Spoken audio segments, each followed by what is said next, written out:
Good evening, Priji ma'am. Hello, good evening. Dr. Pawar sir, have you joined in? Good evening, ma'am. Good evening, good evening. Good evening. Can we Prin- start? Good evening, ma'am. Principal, ma'am. Principal evening. ma'am, good evening. Good evening. Good evening, everybody.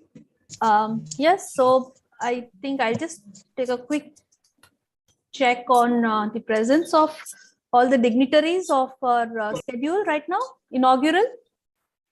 Yeah. Madam Principal has joined in. Dr. K.H. Pawar, convener of the program. Dr. Sangeeta Jory ma'am, President, Grand Academic Portal. Ma'am. Sangeeta ma'am. Yes, madam. Yes. Yeah.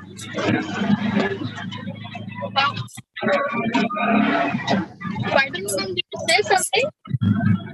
No, I was just checking whether all our dignitaries are there.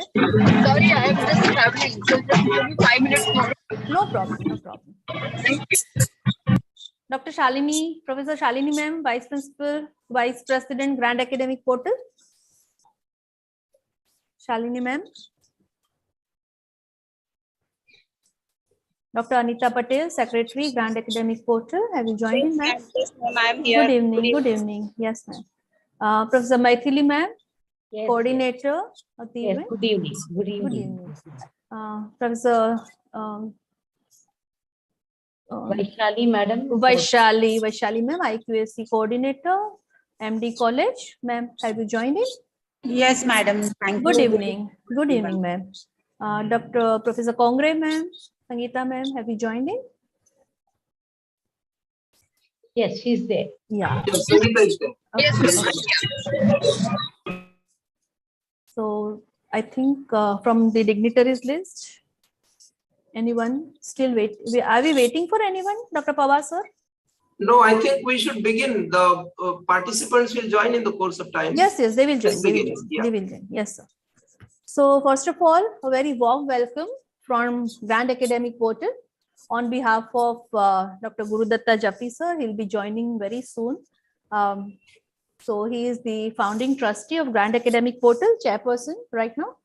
And I am Dr. Preeti Oza, one of the founding trustee, currently working as the CEO of the NGO. And we have with us the entire core team of our NGO. And it's a pleasure and privilege to work with such an esteemed, such a prestigious institution like Maharishi Dayanand College of Arts, Science and Commerce. This is an event which is happening online, but it will be a kind of a hybrid thing because we are also looking at the outcome of the event, which will be in the hybrid mode, maybe as a part of the assignments, as a part of the exercises, as part of the research paper and research proposals. We have been working on the research as the core area, and Grand Academic Portal, of course, President Dr. Sangeeta Jory ma'am is going to talk more about our NGO. But just to give some idea in a nutshell, this is our 52nd faculty development program and 13th faculty development program only on the research methodology. So this is something which we are very, very, happy to share here and with such an esteemed participants, because what we believe at Grand Academic Portal is that research is something which is a very dynamic force, and irrespective of the fresher after masters or any other seasoned researcher, there is no limit to when it comes to the research acumen. And as I've told you, this is like ongoing series of faculty development program and research methodology. What I can put it in just one line, that every session, every speaker, when they share their knowledge, information, and expertise about research, it is always new for that particular day, because we are actually going through a very, very fast transition academically, globally, economically, socially, and very, very important personally. And when we are talking about research, we are actually accumulating all these arenas of our lives together. And it's always, very challenging when we are putting ourselves, position ourselves in that middle. Just on this very quick note, Dr. Gurudatta Japi, and I, Preeti Oza, we welcome you all and we request our President, Grand Academic Portal, Dr. Sangeeta Johri ma'am. She is the Pro-Vice Chancellor of Rabindranath Tagore University, Bhopal, to just share some things extra about GAP and then to put these things in perspective. Thank you. Thank you so much. Yeah, ma'am. Preeti ma'am, am I audible? Yes, ma'am. Okay, so good evening to all dignitaries and principal ma'am and Preeti Uza ma'am, CEO of Grand Academic Portal. Like she is the founder, she is the initiator along with Dr. Japi sir. And for me, it's been, if I'm not wrong, more than 2 years to be with this group. And to say about this group is actually, I always say that this is one of the unique platform wherein the group of intellects comes together and they together work for the quality and for the excellence, which is actually the need of an hour. You talk about NEP 2020, you talk about all SDG 4, everywhere now we are actually talking about quality education. And as we say that quality never comes sudden, it needs consistency, it needs efforts, and it needs participation as well. So Grand Academic Portal ज्ञान अध्ययन परंपरा सुनने में ज्यादा अच्छा लगता है, आजकल हम हिंदी की बात ज्यादा करते हैं, तो ज्ञान अध्ययन परंपरा जो है वो हमें ऐसा प्लेटफॉर्म देता है. It provides such a wonderful platform to have the galaxy of intellects together, as presently we can see, to learn and to grow. So that's what I always say on various platforms. So far we talk about the FDP on research methodology. I'm very happy to share that my first event was with GAP, is the 360-degree comprehensive research methodology FDP, wherein I was being introduced as a life member. I joined GAP, and after that, I think May 2020, we had this program, and fortunately Rabindranath Tagore University was with this. Since then, I'm seeing that number of times this FDP on research methodology is really having very good participation. And as ma'am has said initially, the GAP, other than the FDP, is also giving the platform to have the conferences, national and international, and also the workshops on the relevant topics. Other than that, GAP is also having their own journals into credit, books, projects into credit, wherein you can participate and you can enrich your research component and research content. So the one very immediate outcome of this comprehensive research methodology workshop will be that participants will definitely get a chance to publish their own research papers, provided they carry some quality, because that's the cut which we have to always looking for. So that is also the thing. And on this platform, I never forget to share the unique initiative of iCarrot by GAC and GAP, which is the certificate course on accreditation and assessment. Again, a very important thing in present era. Teachers should be aware about the frameworks, should be aware about the structure of the assessment and accreditation.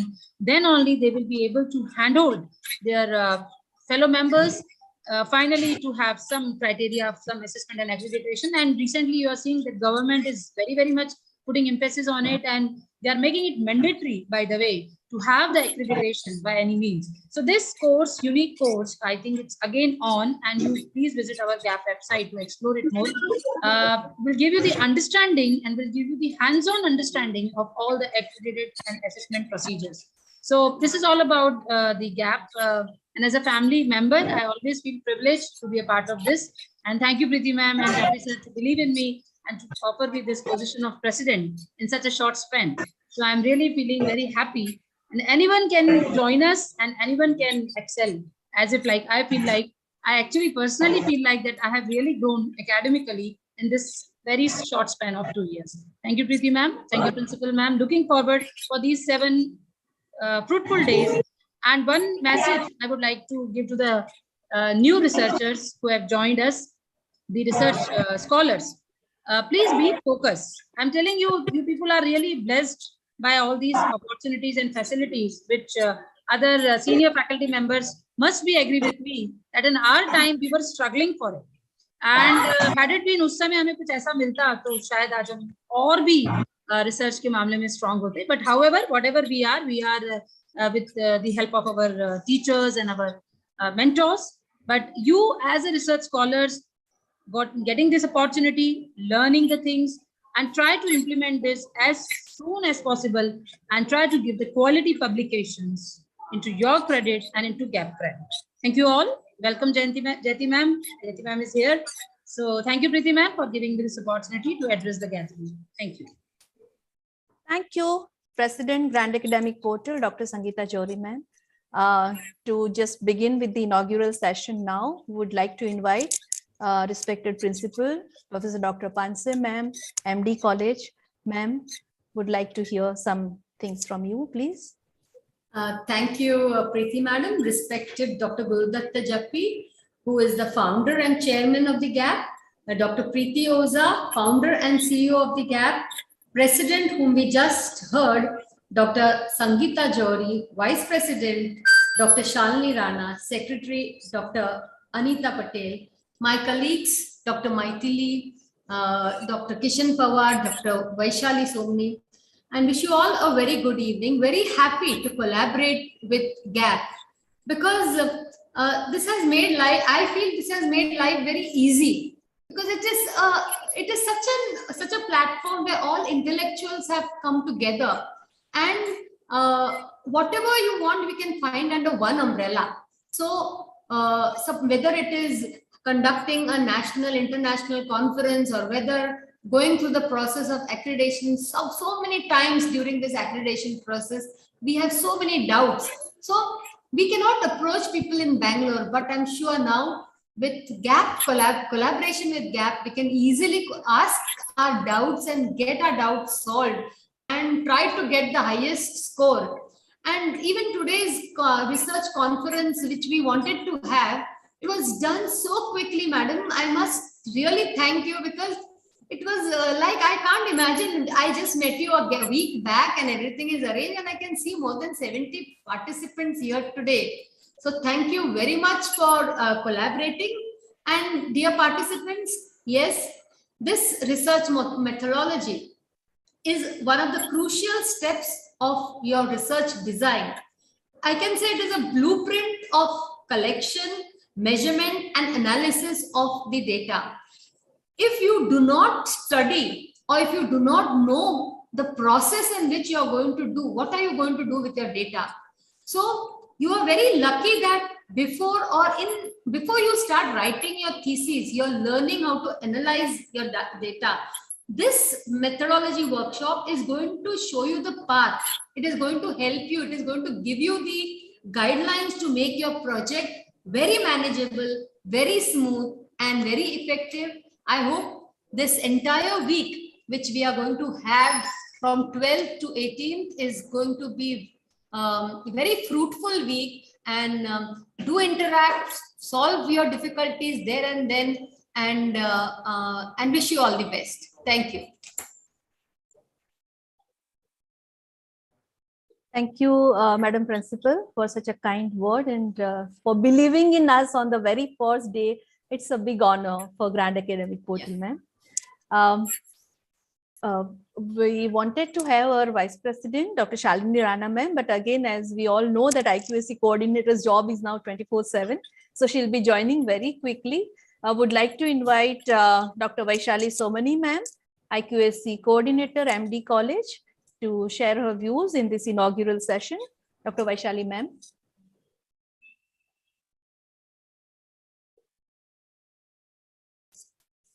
Is Dr. Vaishali ma'am joining? Vaishali is on mute, I think. Dr. Vaishali ma'am.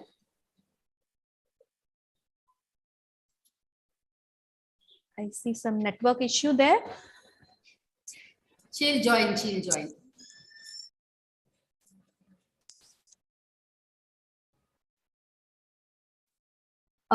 You can continue. Yes. We would like to have Maithili Mukundarajan, ma'am, coordinator for this workshop. Ma'am, can we have your words for this inaugural session, please? Yeah, a very warm welcome to one and all of you present here. As our principal just now mentioned, we are very happy that everything got planned very fast, and we are into this workshop today so soon. We just can't imagine that. We are very happy about it. Thank you so much about taking up this workshop. And I'm very happy that there are so many participants who are waiting to hear from all the resource persons. A very warm welcome to one and all of you present here. Thank you so much. Thank you, ma'am. I see Vaishali ma'am has joined in, I guess. Madam, would you like to share something? Or should we go ahead with this? Go ahead, Vaishali is having some problems. Okay, no problem, no problem. Can we have Dr. Anita Patel ma'am to share her views on this? Anita Patel ma'am, Secretary, Grand Academic Portal, Professor, BM College, Khambat. Yes, ma'am. Yes, Dr. Anita Patel ma'am. Yes, ma'am. Very good evening to all the participants in the webinar present here. I, Dr. Anita Patel, Secretary of Grand Academic Portal, hereby convey my heartiest gratitude to the organizing committee and principal, Dr. C.S. Panse of MD College of Arts, Science and Commerce College, Mumbai, for organizing 1 week online faculty development program on comprehensive research methodology, which will be definitely fruitful for the new researchers and research scholars. This is jointly organized by Grand Academic Portal. So I would also like to thank to the founder and chairman of GAP, Dr. Gurudatta Jappi sir, founder and CEO of GAP, Dr. Preeti Oza ma'am, President GAP, Dr. Sangeeta Jory ma'am, Vice President GAP, Professor Shalini Rana ma'am, and all the respected speakers of the 7 days. Thanks to Team GAP and to the college, MD College, Arts, Commerce and Science College, for organizing such a nice FDP. Once again, thanks to all the participants and board members. Best of luck to the grand of online FDP. Thank you so much. Thank you, Anita Patel ma'am. That was our secretary, Grand Academic Portal. And before going ahead with the further, event about and in this faculty development program, come workshop, we actually we call it faculty development, but basically this is a kind of orientation or maybe reorientation workshop. That is something what we usually call it. And when we are looking at the research methodology, the kind of topics what we have put together, interestingly, I would like to share something here. When we have started working on this FTP, and meanwhile, Mumbai University was one kind of a GR, one kind of a guideline we got somewhere in between. And then I think we also tried looking at various areas and how we have put things together. Would like to invite Dr. Kishan Pawar sir, convener of this particular event, MD College, to share that thing, then how we actually change certain things to benefit our own scholars who are going to register, who have already registered. So the idea was to provide maximum from our side. And Dr. Pawar sir, we would like to hear you now in the inaugural session, sir. Thank you, ma'am. Good evening, everyone. Respected Jappi sir, our Dr. Preeti Oza ma'am, she will be double doctorate now next month. Her second thesis is going to be submitted now. She is already a doctorate and she is doing her second doctorate now.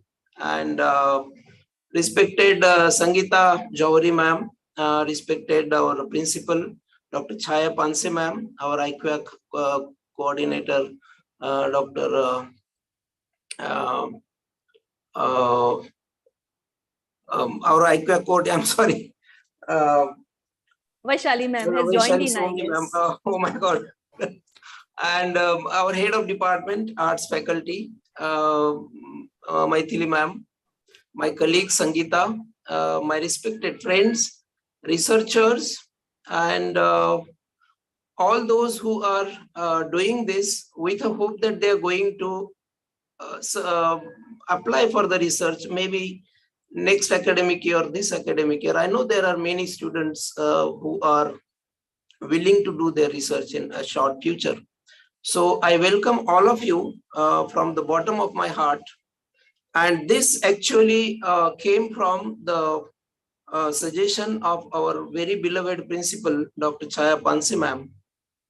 She wanted to have this research workshop at our college,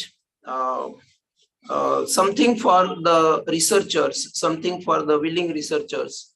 And then I thought this that this should be at a grand, level. It should be more than what we expect, because there are other researchers also who have difficulties, who have different problems.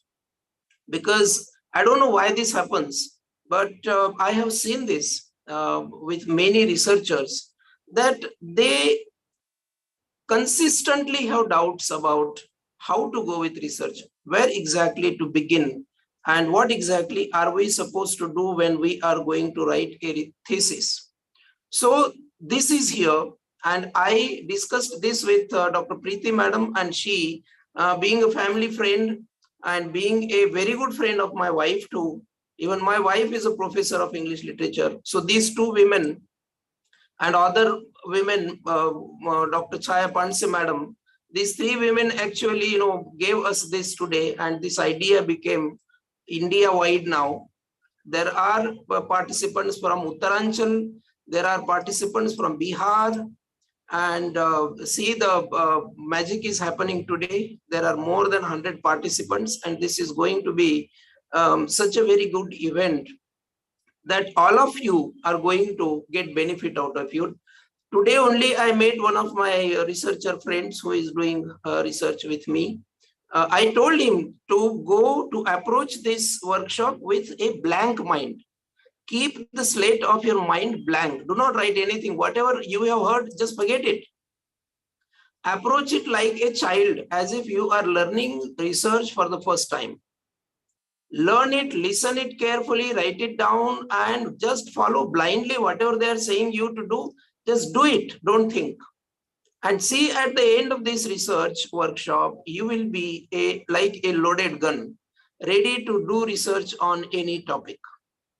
So let us hope, and of course your supervisors will be there to guide you afterwards also. But the basic things of research should be known. The basic approach to the research, to the subject, should be known to the researchers as well, which is why we have arranged this workshop. And I take this opportunity to express our heartfelt gratitude to Grand Academic Portal for having signed the MOU with us. And we hope this support, this love, and these creative ideas and actions even in future. And my college is really benefited out of this, and I am benefited personally, because I also will have to learn a lot from this. And thank you very much, ma'am, and welcome to MD College family, and thank you very much for accepting us into your family. Thank you. That is so kind of you, sir. Such a wonderful, lovely, very personal note of, inaugural. As we go ahead with this inaugural session, would like to just put the entire concept of this today's event in little bit of perspective. So when do we start research? The word research is introduced in our curriculum. Of course, we have a very learned expert going to talk about it, Dr. Jayanti Goyal, joining us from Jaipur. Her very first session immediately after this inaugural will be about what exactly is research. And then she is one of the masters in India today. She's a GAP Life member and one of the resource persons. But still, when we are talking about this one particular event, when we try to put it in perspective, when do we introduce that word research in our curriculum or maybe in our dictionary? Not until the PG semester 1, MA semester 1. And now I think the NEP is asking us to put it even in the UG program. Now, people of my generation, of course, you will remember that when have we started talking about research? Not until and unless we have, kind of registered for MPhil very first time, or maybe registered for PhD. Now, as we can see it, maybe in 3 to 4 decades, the concept about research in Indian academia is completely gone through transition. Today, research is no more just related to the academia. Research is a part of almost everyday, day-to-day studies, day-to-day academics, day-to-day pedagogy. At school level also, we have started introducing something called referencing, something called citation, something called giving credit. Maybe this is what is, asking us to put that little bit extra attention on the word research. So when we look at it in the higher education sector, because Grand Academic Portal, our own NGO, working only in the area of higher education. And then when we envisioned that entire concept in 2015-16, we realized that India is not there in top 100 or top 200 universities. Our own beloved Prime Minister is also working actually very hard by making some really, high level policy changes. But what is that one bone of contention? What is that one weak, kind of a link? And then the kind of authorities in the area, the kind of experts' opinions, kind of, outcomes of these committees at high level, committees. One weak word we have got is the research. Right now, all these dignitaries, those who have joined with us today, those who are working in the IQAC, those who are working in preparing, NIRF and AQAR and NBA and NEC, we always are very scared of criteria number 3, because we have yet not realized the complete potential of that criteria. And we have not somehow put our entire machinery of the college or the university or a department together to work towards it. Research methodology workshop is not just to talk about maybe 5 or 7 steps of research. When we start working on it, we realize that even at a very, very higher level of writing a research paper, somewhere we are dealing with a new thing every day. So our idea is to incorporate those new things into this research methodology 1 week workshop. Now, it is a very challenging task, as we all know about it, because there is no one sustainable, one strong, one very linear method when we talk about research, especially when we are putting that word in a very, very generic element like research methodology without putting it into perspective. Like today, it is open for all these scholars. Maybe in our colleges today, when I say Maharishi Dayanand College, MD College of Arts, Science and Commerce, focus is more on maybe the pure science students, commerce students, or humanities, social sciences. Now, we as an academician, we understand how difficult it is to talk about each and every nuances of all these, vast areas. So every research methodology which is being proposed by Grand Academic Portal, always we try and put the latest part of whatever is happening in the world. Our own team of, experts, those who all are the Grand Academic Portal GAP Life members, what we call them. They are joining us from Jaipur, Bhopal, Uttarakhand, Delhi, Pondicherry, Jammu Kashmir. So these are some of the, Gujarat, of course. So we are getting a kind of a, we are going to talk. We are going to talk to them. We are going to listen to them. They are going to talk to us. And one good thing is the network resource sharing. Now, when I say resource sharing, whatever is the good aspect in Gujarat University, whatever is the good aspect in JNU, whatever is the good aspect in Bhopal University, whatever is there in Jammu and Kashmir, Srinagar University, all the speakers are going to come and talk to us. So this is something which we are looking at, expansion of the already existing knowledge or expansion of the already existing information. So maybe research scholars will be having some challenges. It won't be found in the textbook. The resource persons are going to share a lot of things with you during the course of time. Also, you will be asked to put some things together because this is not a very passive workshop. Please remember all the participants, especially scholars, those who have joined in, this won't be a kind of a very passive, you may not sit like a sponge. You may have to react, you may have to respond, you may have to submit, maybe immediately or maybe after the session or maybe after the end of the entire FDP. So this is just one way of, finding an immediate outcome of what we have offered, what we have proposed.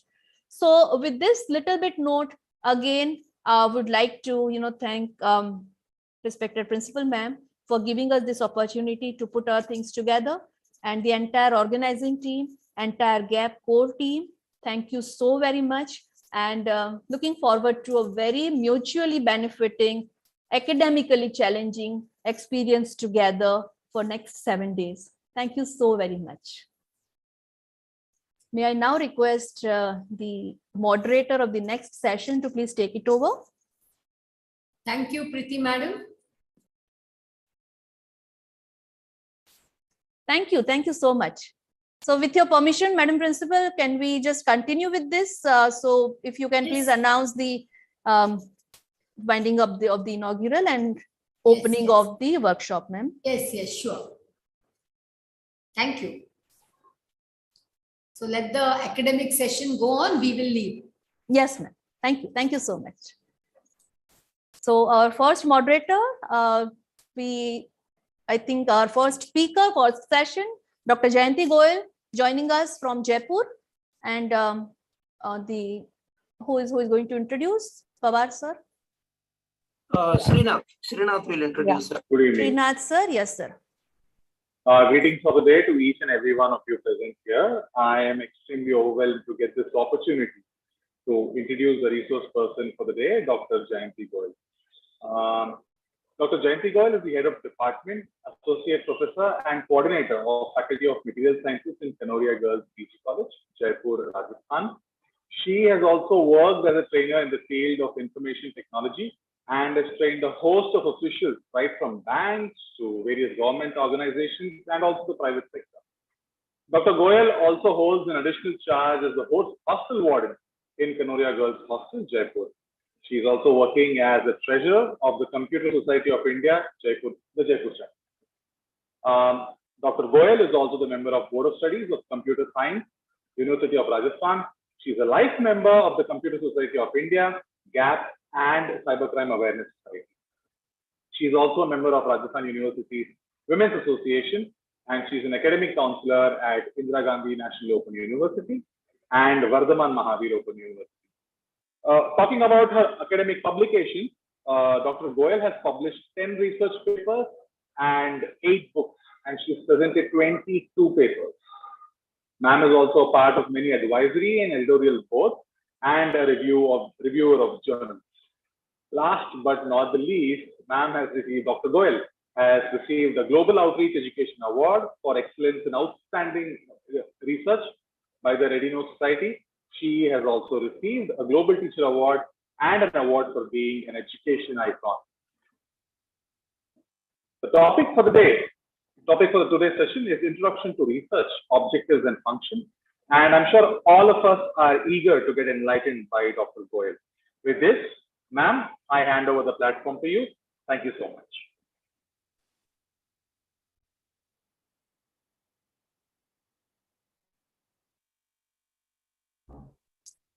Jayanti ma'am, good evening, and thank you so much for being our opening batsman. And it's always pleasure and privilege to have your session in any of the GAP FDP. Thank you, ma'am.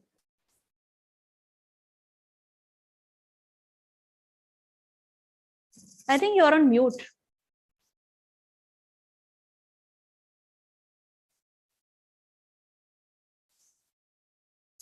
Ma'am, we can't hear you.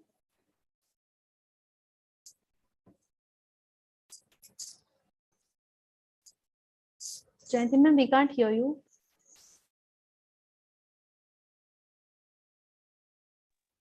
I think she has muted herself. Yeah, Jayanti ma'am, please check your mic.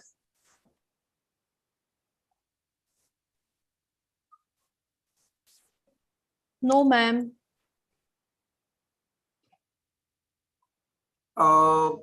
If you have her number, can you please call her? Yes. Jayanti ma'am, we are not able to hear you. Do you hear us? Yes, she's able to hear us. Ma'am, please check your audio.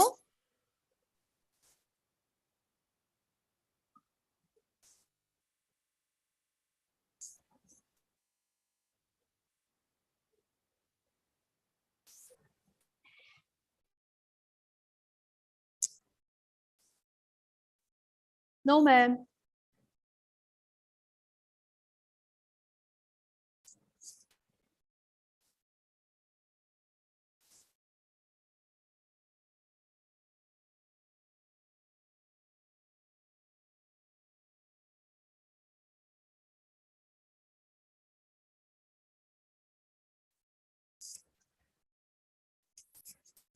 Meanwhile, this is the note for the participants. Meanwhile, Madam Jayati ma'am is checking the audio. You'll be getting individual attendance link for all the sessions. Please make sure that you put your attendance. It will be a simple Google link. And this is also being, live telecast on the YouTube channel of Grand Academic Portal. We will be sharing this here in the group also, but please make sure that you get your attendance. Jayanti ma'am, we are not able to hear you, ma'am.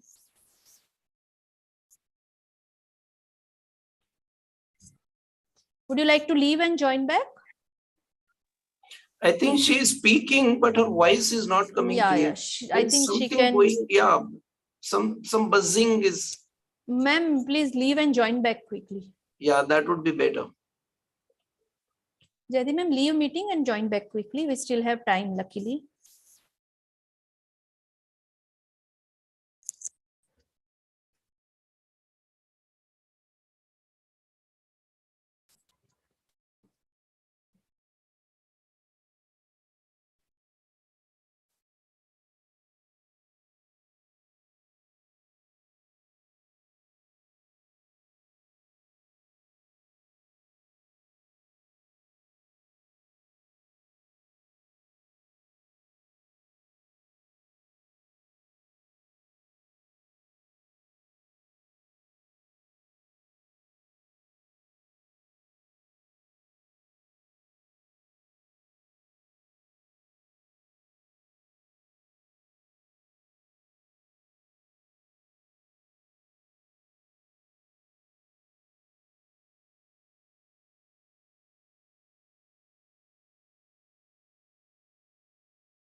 She has joined back.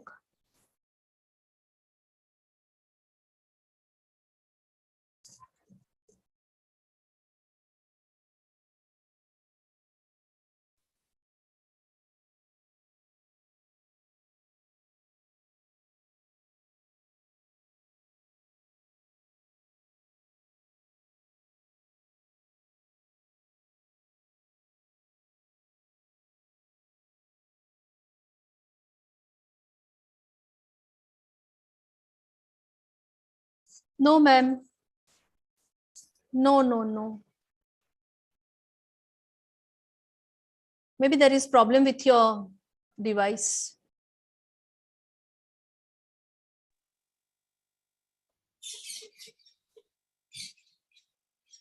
If she is joining from the laptop, maybe it's a problem with that device.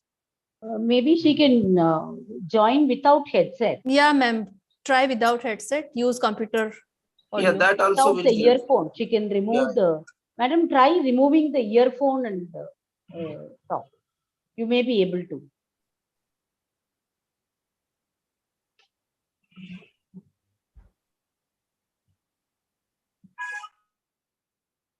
No, ma'am. I think Zoom, problem with the Zoom. Yeah, Problem we with saw you, and then again you disappeared. Problem with Zoom, I guess, ma'am. Yeah. Meanwhile, let us have our attendance for the first session so we don't waste time in that. Okay, you try and change your device, ma'am.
Now am I audible?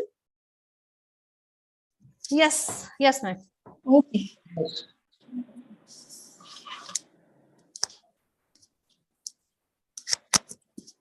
इसका camera क्यों नहीं on हो रहा है? Link for this session attendance is put in the chat box. Participants are required to fill in the attendance.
Jayanti ma'am.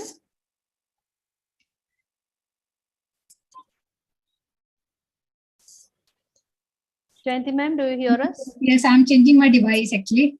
Okay. Extremely sorry.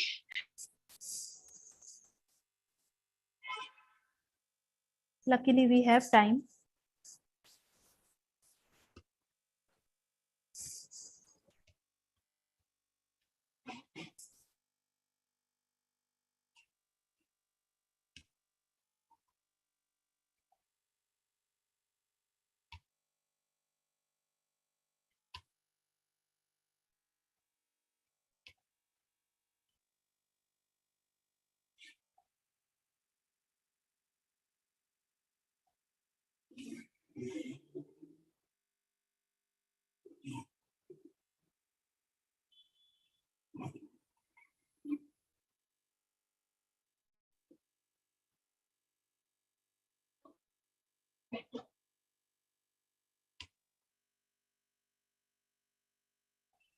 Gentle reminder for participants to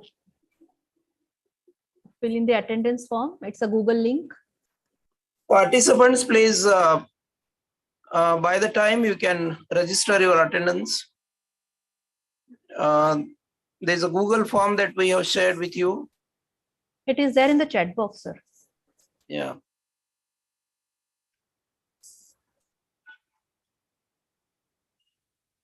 I think she's still having the problem, right?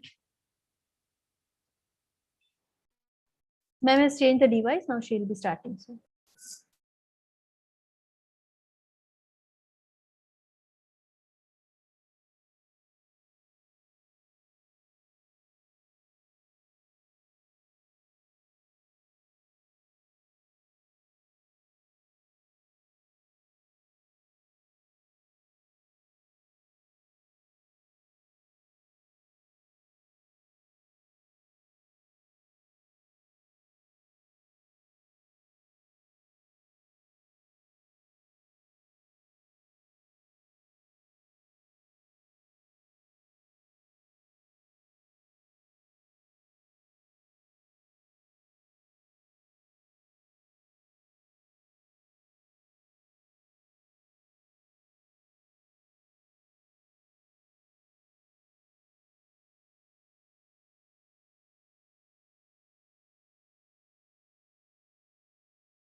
Jayanti ma'am.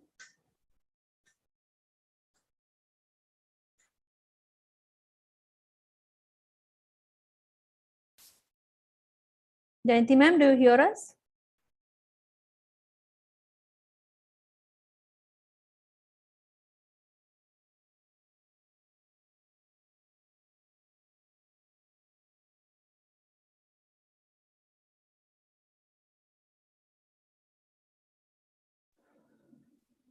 Ma'am, my screen is visible. Yes, ma'am. Yes, ma'am. My screen is visible, ma'am. Yes, yes, yes. Okay, fine. Thank you.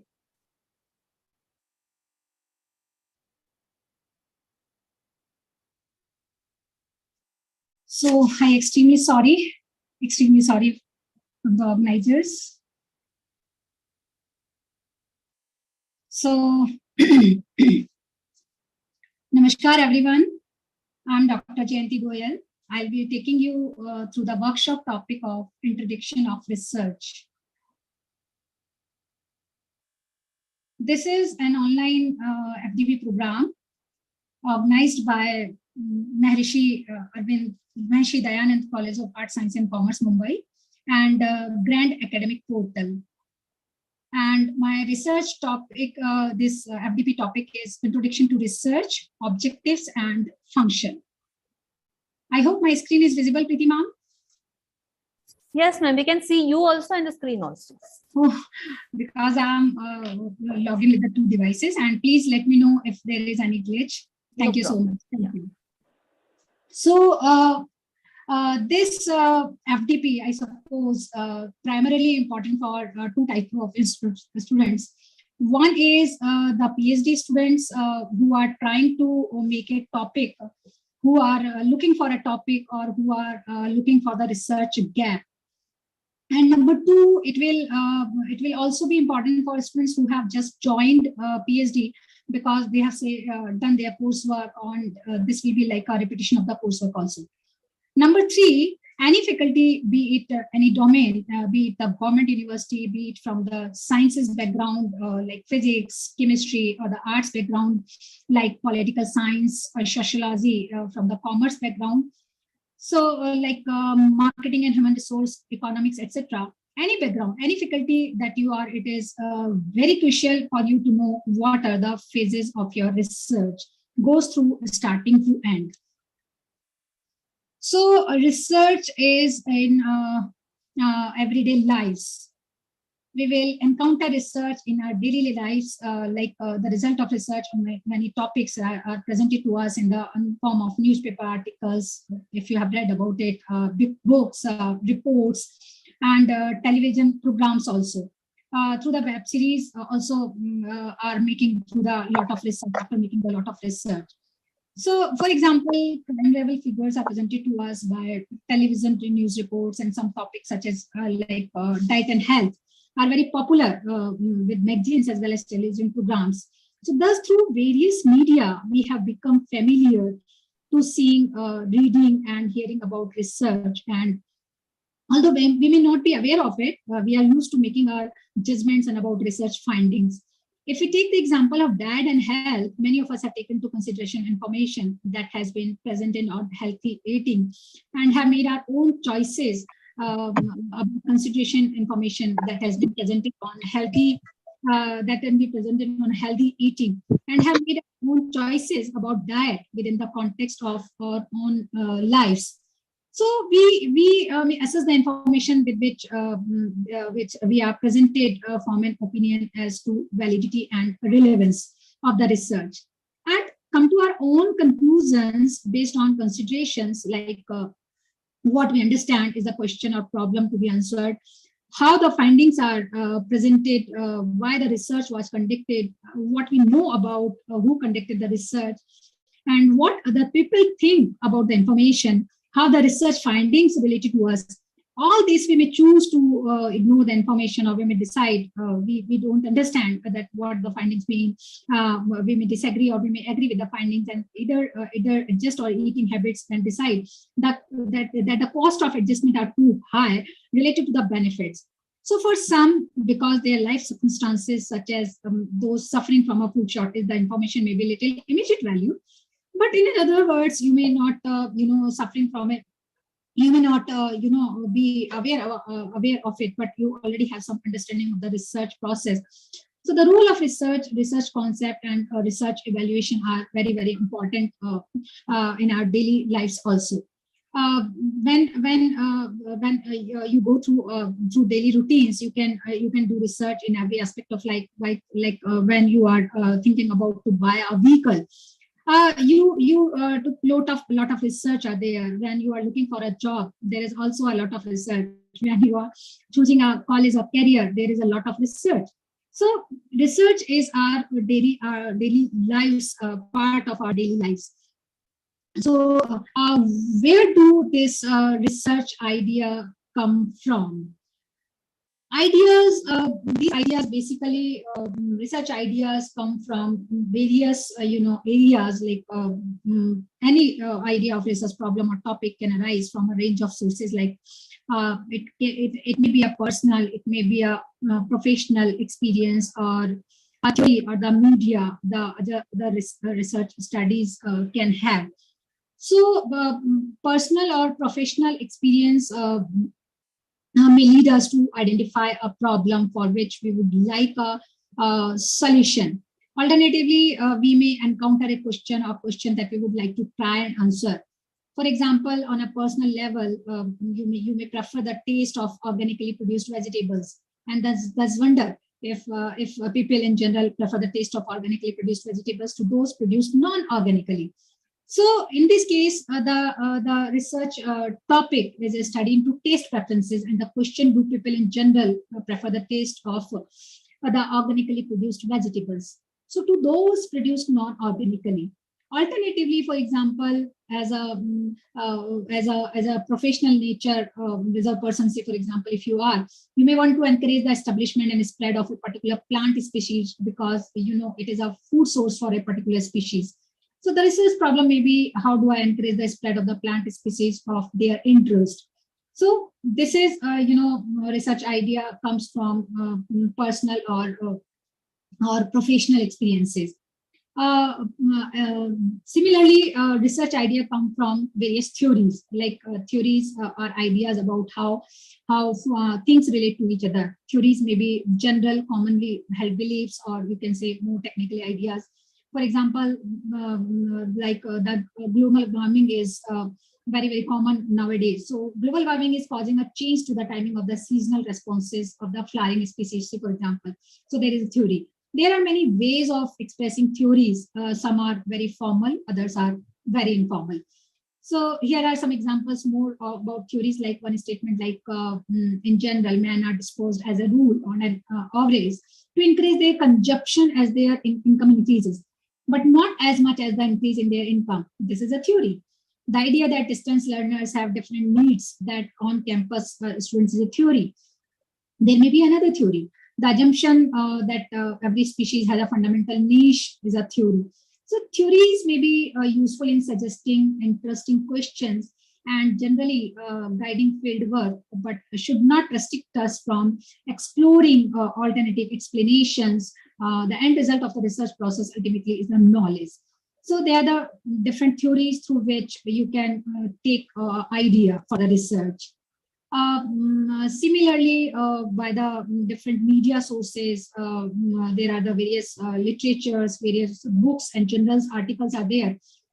So there are many sources of these research. So when searching and reading as literature, it is possible that you encounter gaps in information and gaps in knowledge and problems for which there is currently no solution. So these may provide a good basis for research. We are also flooded with the information presented by the social media. There are lots of information available on internet and electronic media like television, etc. So which again might give rise to research ideas. The research idea usually comes from interest. What are your interests are there? What type of knowledge you have? What type of desire to obtain an appropriate answer regarding the particular problem you identified? So asking specific questions about the areas of interest will be very helpful in defining the research idea. So the niche is you have to first find out what are your interests to do the research. So next, what comes to your mind when you are hearing the word research? What you are thinking about firstly? So research, when we hearing the word research, you try to finding an answer to the question like a problem. Research is trying to know certain things. Like it helps in acquiring the knowledge and the new ideas. So basically, the word research originate the Latin French word, sorry, research, meaning research, search again and again. So when we are searching again and again, so what is the literally meaning of this research? So research implies, literally meaning of research is implies basically search for something, and it implicitly assumes that the earlier research was not exhaustive and complete, in the sense that there is still a scope for improvement. We can define research as an activity of systematic inquiry, data which seeks answer to a problem. So research in common refers to a search for the knowledge. It may be defined as a scientific and systematic search for relevant information on a specific topic, on a specific area. So in fact, research is an art of scientific investigation. According to the Advanced Learners Dictionary, it lays down the meaning of research as a careful investigation. Careful investigation, or you can say inquiry, especially through search for new facts in any branch of knowledge. Similarly, Moret defines the research as a systematized effort to gain new knowledge. Some people consider research as a movement from, you can say, known to unknown. It is actually a journey. It is actually discovery to search for something. So research is a systematic process in which you are collecting and analyzing the data and information in order to increase our understanding about the phenomenon on which you are trying to do the research on that particular area, on that particular interest, whatever interest you may have. So research is unbiased. Basically, it is a structured and sequential method of inquiry directed towards a clear, implicit or explicit objectives. And this inquiry might lead to validating existing postulates or arriving at new theories and models. So why we are searching again and again, why we are doing this research again and again, if already we can say already find out the solution? No, we are doing the research if already it is find out if it already solution is there, but there must be some gap. There must be some research gap is there. So we have to find out the gap, and we have to find out that rationality of that research so that we can further move to doing that research. Moving further, let me say a few words about the nature of research. Basically, research is a creative process. It is not like aapne kuch padh liya aur likh diya. It is a creative process. It is complex also, and it is iterative process also. So it is a search for truth, whether the truth is mundane or profound. It's about going to blind alleys to see if they are really blind. Sometimes you try out a method. After 4 years, you discover it is not a, say for example, useful method. It is still publishable. You will get your PhD. It doesn't mean that you would not get your PhD. You are seeing that it doesn't have, of course, normally for negative results. You should have done experiments too. A pure theory that gives a negative result usually doesn't lead to a PhD. So you have to be very, very careful. If you are working on pure theory, you have to be little more sure of your ground. Then there are two kinds of research in general in the university. Like one is academic research and the other is developmental research. Academic is basically curiosity driven. But you must remember, even here 99% is routine, only 1% is inspired scholars are there. So it is routine because people have said things before. You keep verifying those things, you keep testing them out, and so on. And 1% inspired is, of course, the great people, if you have seen in science and engineering and various fields. So the development research is application driven. It requires proper team effort, and it needs leadership also, and considerable funding also to do that developmental research. So what drives the research to the scholar? This is the figure which taken out from Pasteur's Quadrant Basic Science and Technological Innovation. That is a very good book by Donald Stokes. So what drives the research? This is from Donald Stokes' books, but it is basically a well-known diagram. On the one hand, what drives the research is fundamental understanding. You are trying to understand things, how things are going on, how the things are carried on. And this is the fundamental way.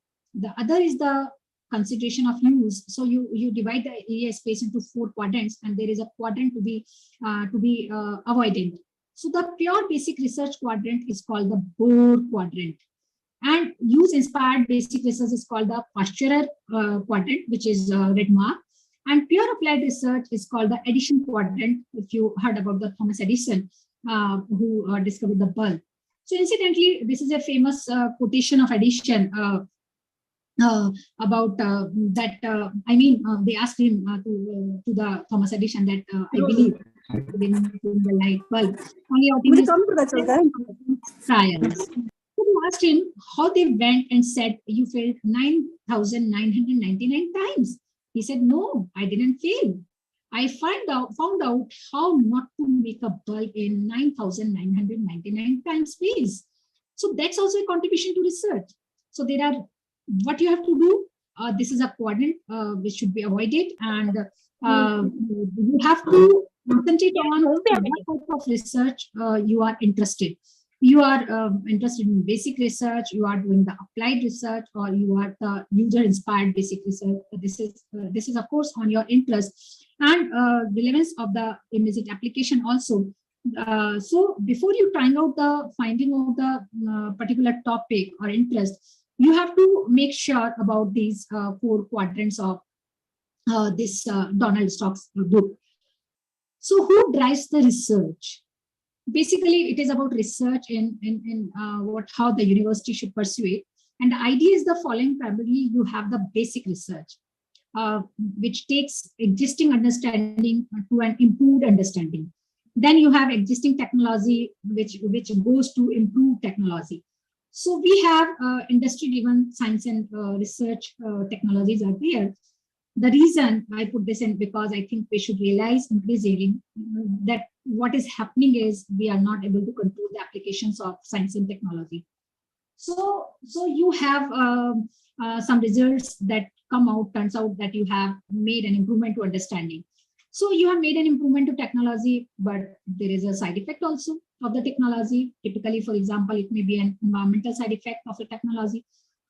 And then there are a lot of objections to it, and many scientists and technologists have complained that these people have objected are eco-terrorists, you can say. But actually, they are not. The point is, they didn't know about this technology. So till you told them about it, so the idea is increasingly in universities that you should have a society-driven research, where you should inform people about what you are working on, where it will go, so that the social scientists are also involved in right at the beginning, and they warn you that this might lead to consequences. So the idea is, if you take them in the team right at the beginning, when you are likely to produce technologies that will be actually useful. Now, a lot of your technologies may not be useful. It may be a case. So there is always a risk of you running into problems because you did not take these considerations into account. So it is called context of use, inspired research. It is, you must know where it is going to be used, and you must discuss it with the people in humanities and social sciences people also. Sociologists will tell you the society will not take kindly to this, or they may say with the existing structure, this technology can lead to a problem and so on. And they also, guide you how you can improve this technology to use of the people like that. So they have enough idea about the society and societal impact. So what is the motivation behind the research for the research scholar or the faculty? What drives the research scholar? I'm hoping it is interest in understanding of some aspect of universe of making things the good God forget to make. That is a quote from an old quote now. This is around 2001 or 2002. Arthur Miller was the president of the US institution. And once he is during the Engineers Day celebration, there are a lot of posters about the Engineers Week. From that posters, Miller was apparently sitting in a bus in New York, and then a little girl was sitting next to him with her mother. And this girl kept asking her mother, "What do engineers do?" Then she kept looking around these posters, and finally she said, "Oh, how I know what engineers do. They make all the things that the good God forget to make." He says that is a very good description of what engineers do. So could be one reason why you are a research scholar in science and engineering field, or you are a research scholar in the humanities and science, or you are a research scholar in the management or the commerce stream. This is a very good thing, but you have to be a reason to doing that research. PhD is again also a prerequisite for another motivation for some job in career advancement. If you want to be a faculty member, if you want to be a research scientist, you are going to get a PhD. It's also a good route to change career path also. If you are in one area, you want to change the another area, it is good to come back to college or university and do a PhD in that area. Like if you are an industry expert and suddenly you make up your mind to change the career in academic stream, definitely you can go with a PhD. So hopefully, either way, it is not for want of current employment. Unfortunately, a sizable fraction of research scholars become because of this research. And it is also not about money. I mean, you have to live out in outliers. Some people make it to the top nometer, what their discipline is. Those people you have live out. By and large, you take people who have ordinary career paths and 1% or more in terms of lifetime earning. So it is not because you are going to make more money. Hopefully for the love of it, because you are curious, you are very much keen to know something new. So there are the various reasons, there are the various motivations for the research scholar to doing that research. So the value is actually beyond monetary returns. Of course, it's good for your ego also. If somebody has call you a doctor and so like this. So it is a little harder to pursue, but and then research, it's not on reward. This is something that I want to emphasize, that there are so many motivations of doing that research. Very often research scholar seem to think the reward come later, that the PhD is only a piece of paper. It is something like that. No, it is not like that. It is something that recognizes what you have done. But more than that, if the research research is doing, it is a reward. That's when you are suddenly understand something, then I think you never have understand this. This is not a PhD degree. This is not like putting the doctor in front of your name.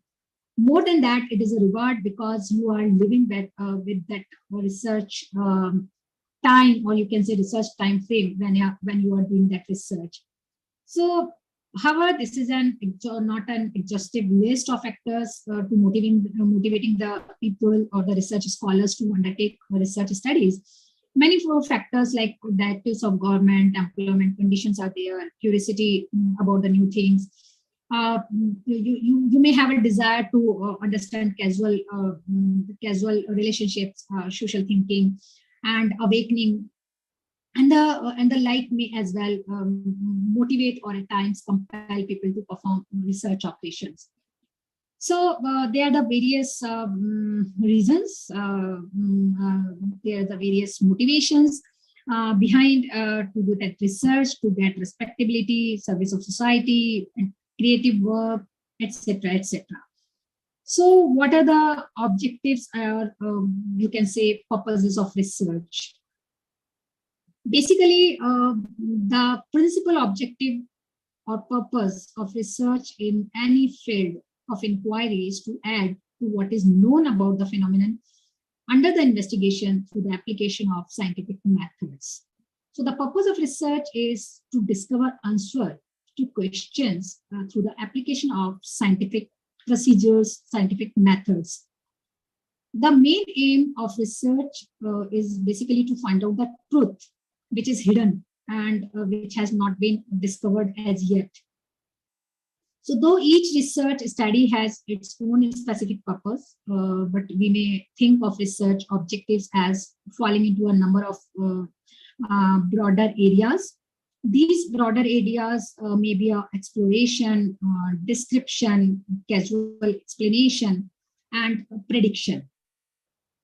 So we can go one by one. Like first is to gain, the first objective is to gain familiarity with the phenomenon. Familiarity with the phenomenon means it is a objective, or it is a phenomenon. You can say it is a concept to achieve new insight into it. Most of the studies like with this object in view are termed as exploratory research, or you can say formulative research studies. So exploration is what? Exploration is finding out about some previously unexamined phenomenon, जो कभी examine नहीं किया गया है. It is particularly useful when researchers lack a clear idea of problems they will meet during the course of the study. So through the exploration, researchers may develop concepts more clearly. They may establish the priorities. They may develop operational definitions, formulate research hypotheses, and improve the final research design. So these exploratory research studies tend towards loose structure with the objective of discovering future tasks. One might think, for example, of initiating an exploratory research in the situation like, say, for example, you can say crime is increasing in the city at an alarming rate. So the reason for which remain unknown. The problem is unambiguous, and what is actually happening is to be clear. Another example of this objective, like exploratory research, like a new product is to be marketed. A company is planning to launch that new product.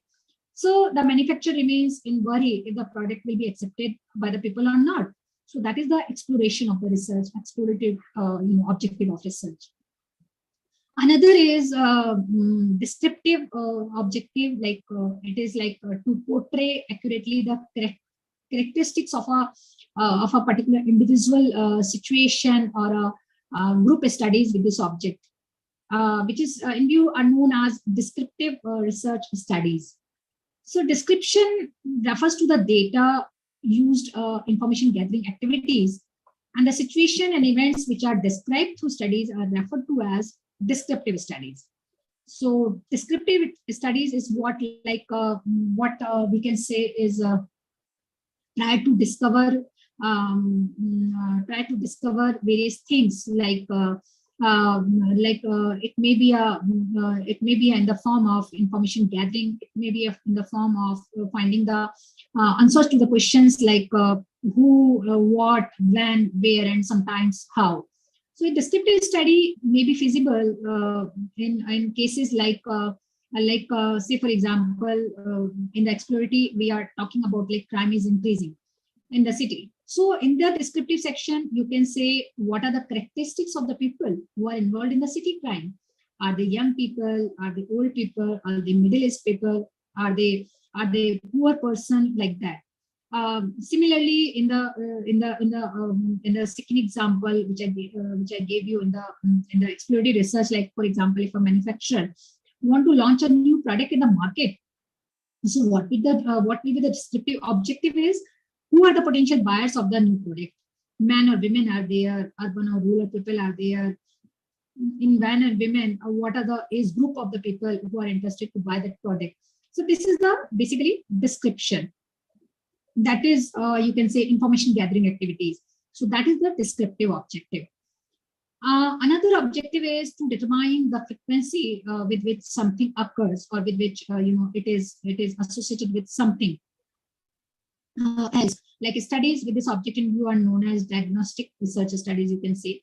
So this is an type of an exploratory study which goes beyond description and attempt to establish cause and effect relationship between the variables. There are two type of variables are there, which you will learn about in following days of this FDP. As of now, you can understand that this cause and effect relationship between the variables explain the reason for the phenomenon that describe and observe. Thus, if a researcher finds that communities having higher family size have higher child death rate, so he or she is doing a descriptive study. If researcher is explaining why it is so and tries to establish cause and effect relationship, he or she is performing an explanatory study. Such studies are also called causal studies. Like you can say example, why people are involved in the crime. That example I gave you in the first scene in the exploratory research. So, for example, crime is increasing in the city at an alarming rate. So, if we try to see this in this concept, like in this diagnostic research studies, so we can say why people are involved in the crime. Can we explain this is a consequence of present crisis in the job market or lack of parental care? Similarly, I gave example like you in the manufacturer want to produce or launch a new product in the market. So what will be the this diagnostic research studies? Will buyer be motivated to purchase that new product in a new container? Can attractive advertisements motivate them? What should be the policy to attract the customer, etc. And another is prediction objective or purpose of research, prediction based. Like to test a hypothesis of a causal relationship between the variables. Such studies are basically known as hypothesis testing research studies, or we can say prediction studies. So prediction seeks to answer when, in what situations the event will occur. If it can be provided reasonable explanation for the event in question, in addition to being able to explain an event after it has occurred, it will be able to predict when the event will occur.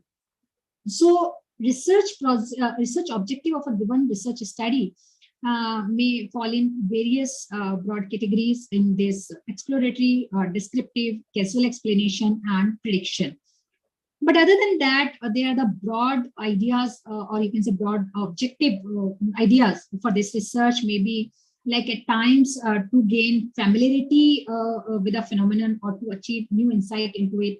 You do the research to portray accurately the characteristics of a particular individual or the situation or a group. If you want to portray, definitely there is another objective.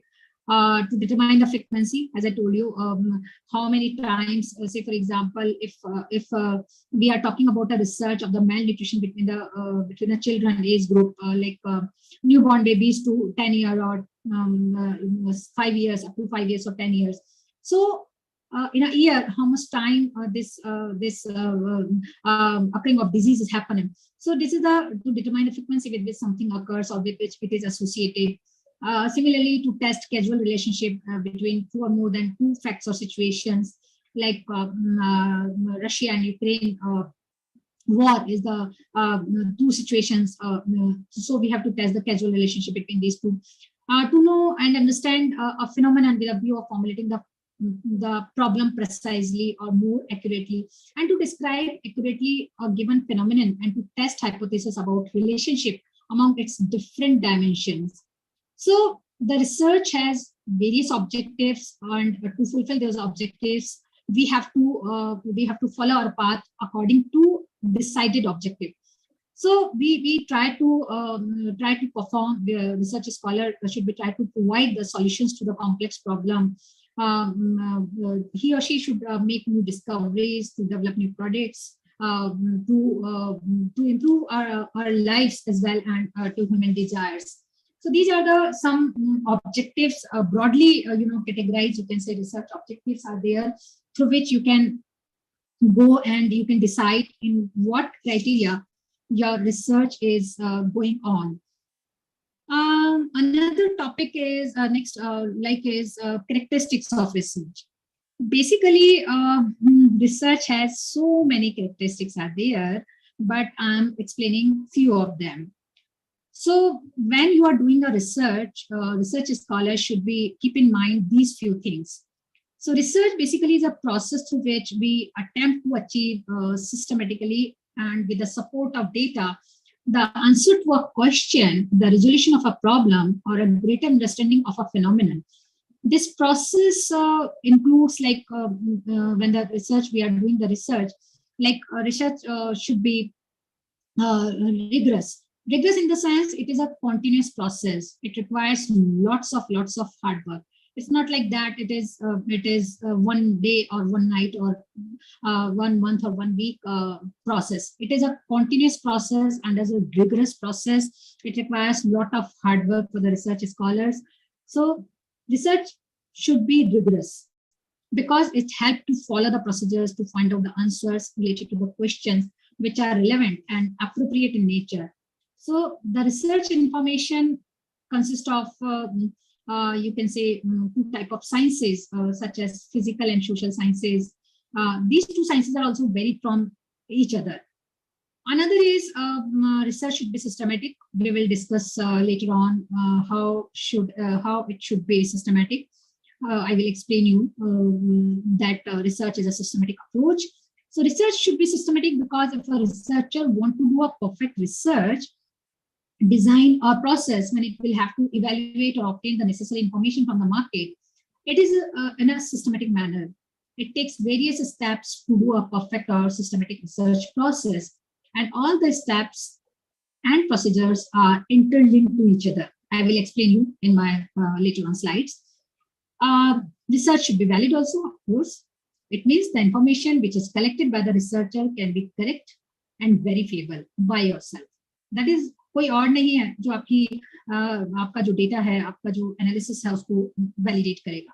आपको खुद को ही उसको validate करना होगा. So verifiable data or verifiable results of your research verified by yourself. If a collected information is fair or valid, then a research will be definitely ethical hogi in nature. Research should be empirical. It means that you can say any conclusion drawn is totally based upon ethical or hard evidences, gathered information collected from observation and real life experiences. You are trying to find out a solution of the problem, real life problem, that is empirical. The research basically originate with a question or the problem. It starts to arising the finding out the question, finding out the problem. What is the problem on which we are doing or which we want to do the research? Research should be controlled also. Controlled in the sense you can say because of the relation between the 2 or more variables are affected by each other, whether it is internal or external. If the research is not controllable, then it will not be able to design a particular research report. So it should be specific, it should be controlled, because in research you can do lots of research, but on what topic, on what problem you are trying to find out the solution. So your research should be controlled. Similarly, research, good research may be a foundation of the knowledge for the others also, because for the purpose of knowledge and for providing the guidelines or norms for solving the different social, business, and governmental problems, it may be a foundation of the knowledge.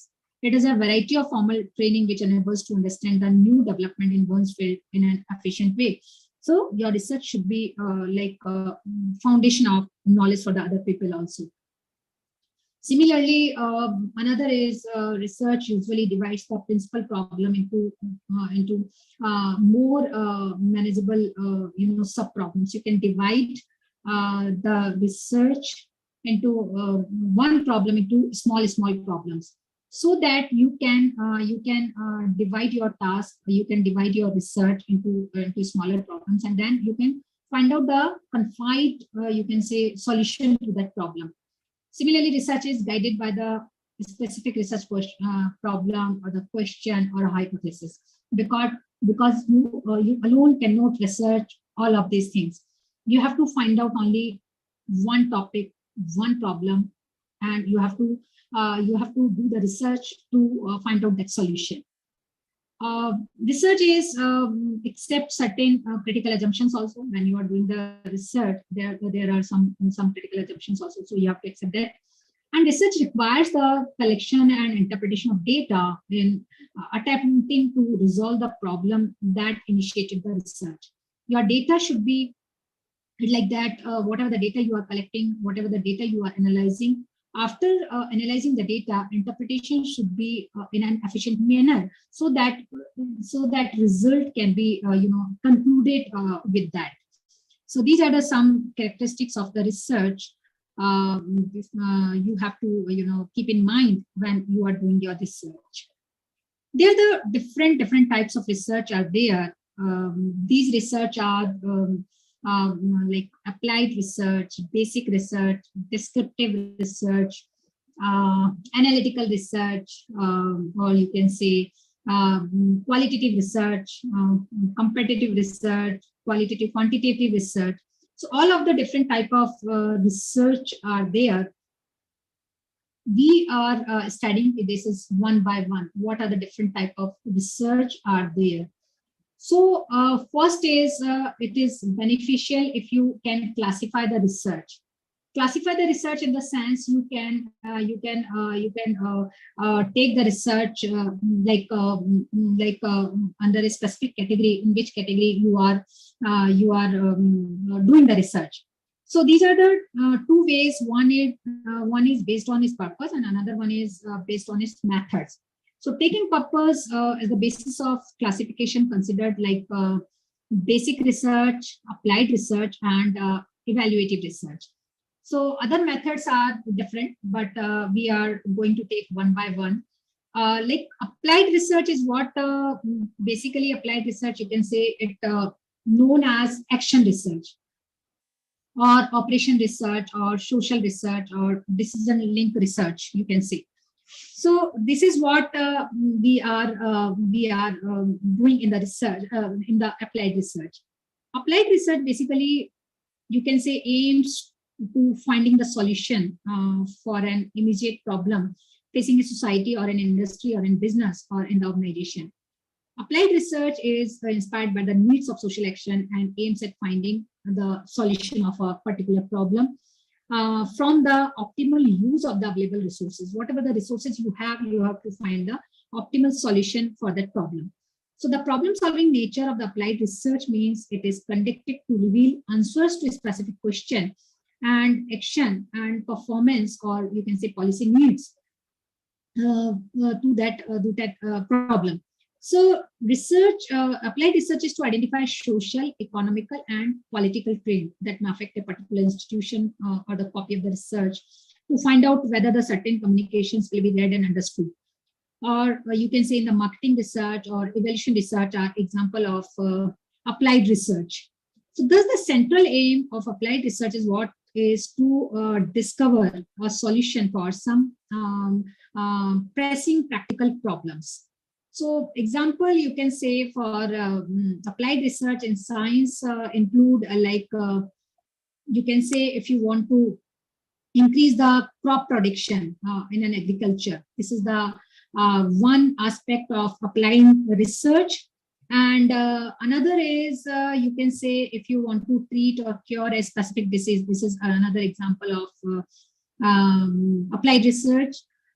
In social sciences field, you can say if you are investigating treatment and management options for an anxiety and for the panic attacks, this is the applied research.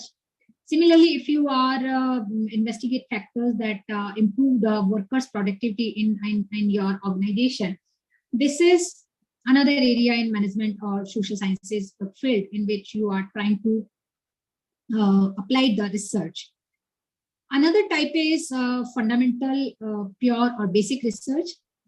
When the solution to the research problem has no apparent applications to any existing practical problem, but only of the interest of the research scholar of a community of researcher, the research is called basic research. So basic research is basically attempt to generate and expand the fundamental knowledge about social world. Fundamental research basically concerned with the generalization and with the formulation of a theory, like gathering knowledge for knowledge, is term pure or basic research.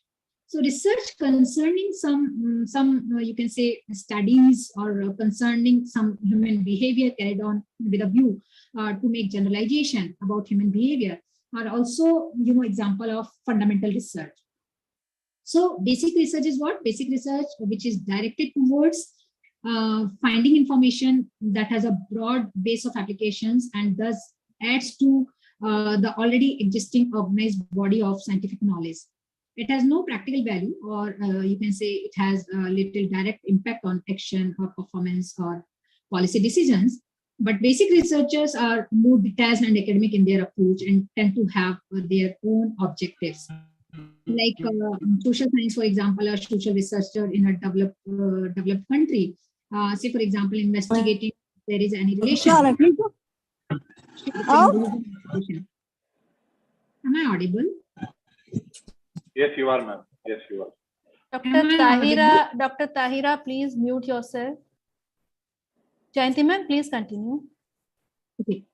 So if we attempt to see the relationship between found in developed countries, it is also present in the developing country also. We are doing a basic research.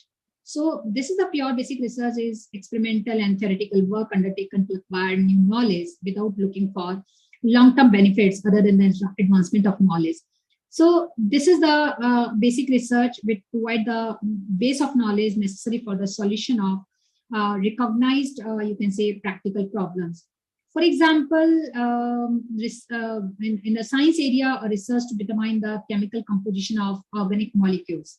So this is the basic research in the science. Similarly, a researcher to discover the components of the human DNA.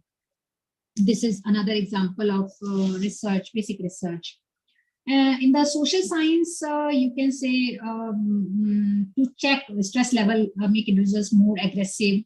To what extent does caffeine consumption affect classroom concentration? To what extent do gender stereotypes trigger depression? A research on behavioral differences between children raised by separated families and children raised by married parents. So these are the some example in the area of social sciences in which you can do the pure research or the fundamental research or the basic research. So there is a clear-cut difference between the applied research and the basic research. In the applied research, in the basic research, the research problem and subject are selected with a great deal of freedom. But in the applied research problems are narrowly constrained to the demand of the client. In the primary concern, in the basic research is with the internal logic and rigor of research design, while in applied research, it is with the ability to generalize the findings to the areas of interest of the client. And similarly in the basic research, success comes when results appear in a scholarly journal and have an impact in the scientific community. While in the applied research, success comes when results are used by the client or response in the decision making. So there is a two different type of research, applied research versus, you can say, basic research. Another kind of research are descriptive research and analytical research. Basically, descriptive research include, you can say, descriptive areas like case studies, surveys, fact findings, inquiries of different kinds like that. So the major purpose of this descriptive research is a description of the state affairs as it exists at present. So the main characteristic of this method is that the researcher has no control over the variables, because he or she can only report what has happened or what is happening. So descriptive research include survey and fact findings. Therefore, whatever the survey result is there, whatever facts are there, researcher has no control over the variables, because they are the different type of inquiries of different kinds. So the result is based on the responses, respondent, I mean to say. So there is no control over the variables. So the major purpose of descriptive research is description of the state of affairs And in social science like and business research, we quite often use the term ex post facto, after the fact. So research for descriptive research studies. So the main characteristics of this method is that researcher can only report what has happened and what is happening. And these research projects are used for descriptive studies to measure items like, for example, frequency of shopping, like preferences of people, or like similar type of data. So say, for example, if we are doing the research over the to take the survey, or to take the results or responses of the respondent for like what they prefer for eating, vegetarian or non-vegetarian, if we are doing a survey. And in vegetarian, what they are prefer to eat. There are the different type of surveys may be there, and there are the different type of fact findings are there. So this type of research to discover the cause when they cannot control the variable. So these methods of descriptive research studies deal with the collecting data, testing hypothesis, and answering the questions concerning the current status of the subject of the study. So it deals with the question, what is of a situation, and determine the current practices, status of the situation. And another aspect for this descriptive research may be a data collection, either done through asking questions from individuals in the situation, like questionnaire, or making the observation, or by doing the interviews. So there are a lot of ways through which descriptive research can be done. For example, for the descriptive study, you can say market study on people's choices is mostly descriptive type of research are there.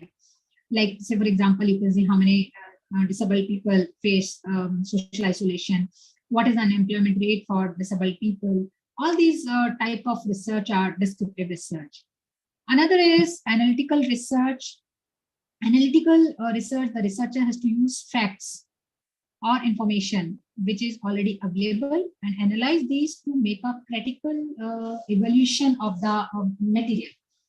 For example, for this analytical approach, you can say what causes social isolation in disabled people. Why do disabled people have a harder time finding work? So these are the analysis. This is already there. People are there already. Facts are there already. Information are available. So you have to make a critical evaluation. What are the reasons for this social isolation? What are the reasons for harder time to finding the work for the disabled people, like that. Another is qualitative versus quantitative approach. This is the quantitative and qualitative approach are there, which is based on certain factors. Like in quantitative approach or quantitative research, it is based on the measurement of quantity or the amount, as the name suggests. So it is applicable to phenomenon that can be expressed in terms of quantity, based on meaning like derived by numbers or numbers only. So highly specific and precise data aims at objectivity, large samples, questionnaires, using variables. We can do this research. And another aspect is qualitative. Qualitative research is, on the other hand, is concerned with the qualitative phenomenon. That is phenomenon relating to or involving quality or kind, you can say. So based on meaning expressed by the words, like data are rich and subjective in qualitative research. We may take small samples, interviews, and observation for doing that research. So for example, for this qualitative research, you can say when we are interested in investigating the reason of human behavior, you can say that why people think or do certain things. We quite often talk of motivation research, an important type of qualitative research, you can say. So this type of research aims at discovering the underlying motives and the desires using an in-depth interviews for the purpose. Other technique of such research are, you can say, associations test, sentence completion test, story completion, and similar other type of projective techniques may be there. And whatever the attitude, whatever the opinion of this research is there, research is defined to find out how people feel, what they think about a particular subject or an institution. That is also an example of qualitative research. So this is especially important in the behavioral sciences, this qualitative research, where the aim is to discover the underlying motives of human behavior. Through research, we can analyze the various factors which motivate the people to behave in a particular manner, or which make people like or dislike a particular thing. So it may be stated, however, that to apply qualitative research practice is a relatively difficult job, and therefore, while doing the research, one should seek guidelines from the experimental psychologist. Qualitative research, basically important in the behavioral sciences. So wherever we need to discover the underlying motive of the human behavior, we have to discuss with the experimental psychologist. So this is the qualitative research. Another is conceptual and empirical research. Basically, conceptual research, it is that related to some abstract ideas or theory. It aims to re-establish the existing concept or develop concept, you can say. So it is generally used by the philosophers and the thinkers to develop new concept or to reinterpret the existing ones. For this conceptual research, there may be a concept which is used by Copernicus, used conceptual research to come up with the concept about stellar constellations. Based on his observations of the universe, he do this conceptual research and make that present a certain concept about the stellar constellations. Similarly, what causes disease? How can we describe the motions of the planets? What are the building blocks of the matter? All are the conceptual research because they are related to the particular idea or particular theory, which is already been given by some other people already there. And empirical research is, you can say, relies on experiences. It is based on observations alone. Often without, due regard for system and theory, it is totally based on experience and observation. It is database research, which come up with a conclusion, which are capable of being verified by observation or experiment. So we can also call it as experimental type of research, you can say. So in such a research, it is necessary to get at facts firsthand at their source and actively to go about doing certain things to stimulate the production of desired information. So in that empirical research, the researcher must first provide himself with a working hypothesis. How can you identify? You can learn in the later on days how to calculate the hypothesis, how to design the hypothesis. So for this empirical research, you have to working with the hypothesis. So then to get enough idea, or to get enough facts, or to get enough data to approve or disapprove that hypothesis, you have to set up certain experimental designs which you think will manipulate the person or the material concerned so as to bring the desired information. So in that type of research, characterized by the experimenter, control over the variable under particular study and doing his deliberate manipulations of one of them to study and expect. So empirical research is appropriate when proof is sought that certain variable affect other variables in some way, and evidences gathered are there through the certain experiments or the empirical studies. And this is most powerful support for possible for a given hypothesis also. So it is important, empirical research important in today's world, because most of the people believe in something only that they can see, hear, or experience. So it is used to validate multiple hypotheses and increase human knowledge and continue doing it, keep advancing in various fields. So, for example, in the empirical research, you can say pharmaceutical companies use empirical research to try out a specific drug on controlled groups or random groups to study the effect and cause of that particular drug. So this way, they prove certain theories they had proposed for the specific drug. Such researcher is very important, and sometimes it can lead to finding a cure for a disease. Maybe that may be a reason. So that has existed for many years. So such research is not just useful in science, but in many other fields like history, social sciences, and businesses, etc. So this is the empirical research, and with the advancement of today's world, empirical research has become critical as well as you can say norms in many fields so as to support their hypothesis and gain more knowledge. So these methods which mentioned are useful for carrying out such research. However, a number of new methods will keep coming up as the nature of new investigative questions keep getting unique or changes. So there are the more type of research, maybe they are which is, as I told you, on the basis of the purpose, as I already explained you, basic applied and evaluative research. And similarly, on the basis of methods, the other another different type of researches may be like historical research is there, which is utilized for historical sources like documents and the remains, etc., to study events or ideas of the past, like it means the philosophy of persons and groups at any remote point of time. So the purpose of this historical research is to arrive at conclusion concerning trend, what are the past occurrences are there. These type of basically research help in explaining present events, and on the basis of historical research, we are anticipating the future events. Similarly, there is a correlation type of research, which is a descriptive and historical researches provide a picture of events that are currently happening or have occurred in the past. So researcher often want to go beyond that. So for that, researcher discussing the relationship that certain events might have to one another. So the most likely type of research is to answer the relationship among variables or events called correlation research.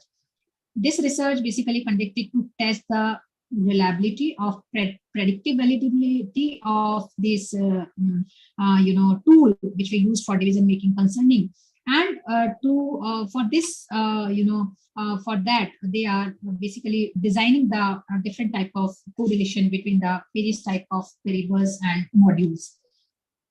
There is a experimental research, maybe correlation research can help establish the presence of a relationship among the variables.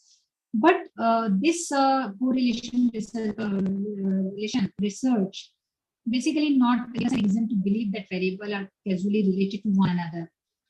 While this experimental research is where participants are assigned to the groups based on some selected criteria, often called treatment variable. So on the basis of that, where participants are assigned to the groups based on some characteristics like differences in race, age, neighborhood, sex, etc. So the primary characteristic of this experimental research is manipulation of at least one variable and control over the other relevant variables so as to measure its effect on one or more dependent variable. So for example, some of the example of independent variable could be like temperature, pressure, or type of materials or conductivity like that. So experimental research basically, based on the experiment. Other than that, there's the longitudinal research, cross-sectional, clinical, baseline. There are the different type of research are there. This is about the research approaches. What are the different approaches for doing the research? So the description which I gave you about the type of research, I hope bring light to the fact that there are two basic approaches to the research, namely quantitative approach, qualitative approach, and the mixed methods. All of these methods are different, and each of these have a different, advantages and disadvantages, and they have different approaches also. So we will discuss this one by one. So this is the qualitative approach, and another one is the quantitative approach. So we take this one by one. Like qualitative approach and quantitative approach, what is that? Quantitative approach means it is an approach for testing objective choice theories by examining the relationship among the variables. So quantitative methods are related to the numbers, and data must be able to numericized and presented in terms of statistical patterns and the associations. Basically, these variables can be measured, but typically on instruments, so that number data can be analyzed using the various procedures. What are the various procedures? You will learn about this following days of this FDP. So the final written report has a set of structure consisting of introduction, literature and theory, methods and results and discussions, etc. So like qualitative research are those who engage in this form of inquiry have assumptions about testing theories and building in protection against the bias and controlling for alternative explanations and being able to generalize and replicate the findings. For example, for this quantitative approach, quantitative research, you can say, if you want to survey 300 students or 400 students at your university and ask them question like on a scale from 1 to 5, how satisfied are you with your teacher? So you can perform statistical analysis on the data and draw conclusions like on average student rated to their professor 4.4. This is the quantitative. That is the quantitative. So it involves the generation of data in quantitative form, which can be subjected to rigorous quantitative analysis in the form and rigid manner. This approach can be further classified into the inferential approach or the experimental approach and the simulation approaches to the research. So this quantitative research approach was a shift from seeing quantitative methods as the only valid way of getting the data. But as much as data we are getting, the purpose of this quantitative approach classified into the various ways. So the purpose of inferential approach is to, you can say, research is to form database from which to infer characteristics or relationship of population. This usually means research where a sample of population is studied. You can say there is a certain questions are there, certain observations are there to determine the characteristics, and it is then inferred that the population has the same characteristics. And in the experimental approach, you can say it is characterized by much greater control over the research. And in this case, some variables are manipulated to observe their effect on the other variable. And in the simulation approach, it involves the construction of an artificial environment within which relevant information and data can be generated. It permits an observation of the dynamic behavior of the system, and it gives the value of initial condition, parameters, and variables, and then it runs to present the behavior of the process over time. So simulation approach basically can also be useful in building models for understanding what are the different conditions, what are the different future conditions are there. So for that quantitative research, you can take the data or collect the data by the interviews, by taking the interviews with the people, by distributing the questionnaire or by filling the questionnaire and making the surveys also. What are the different type of interviews are there? What are the different methods of questionnaire are there? Definitely you will learn about in the following sessions or following days of this FDP. So another way of this quantitative and qualitative research, there is another method. Sorry.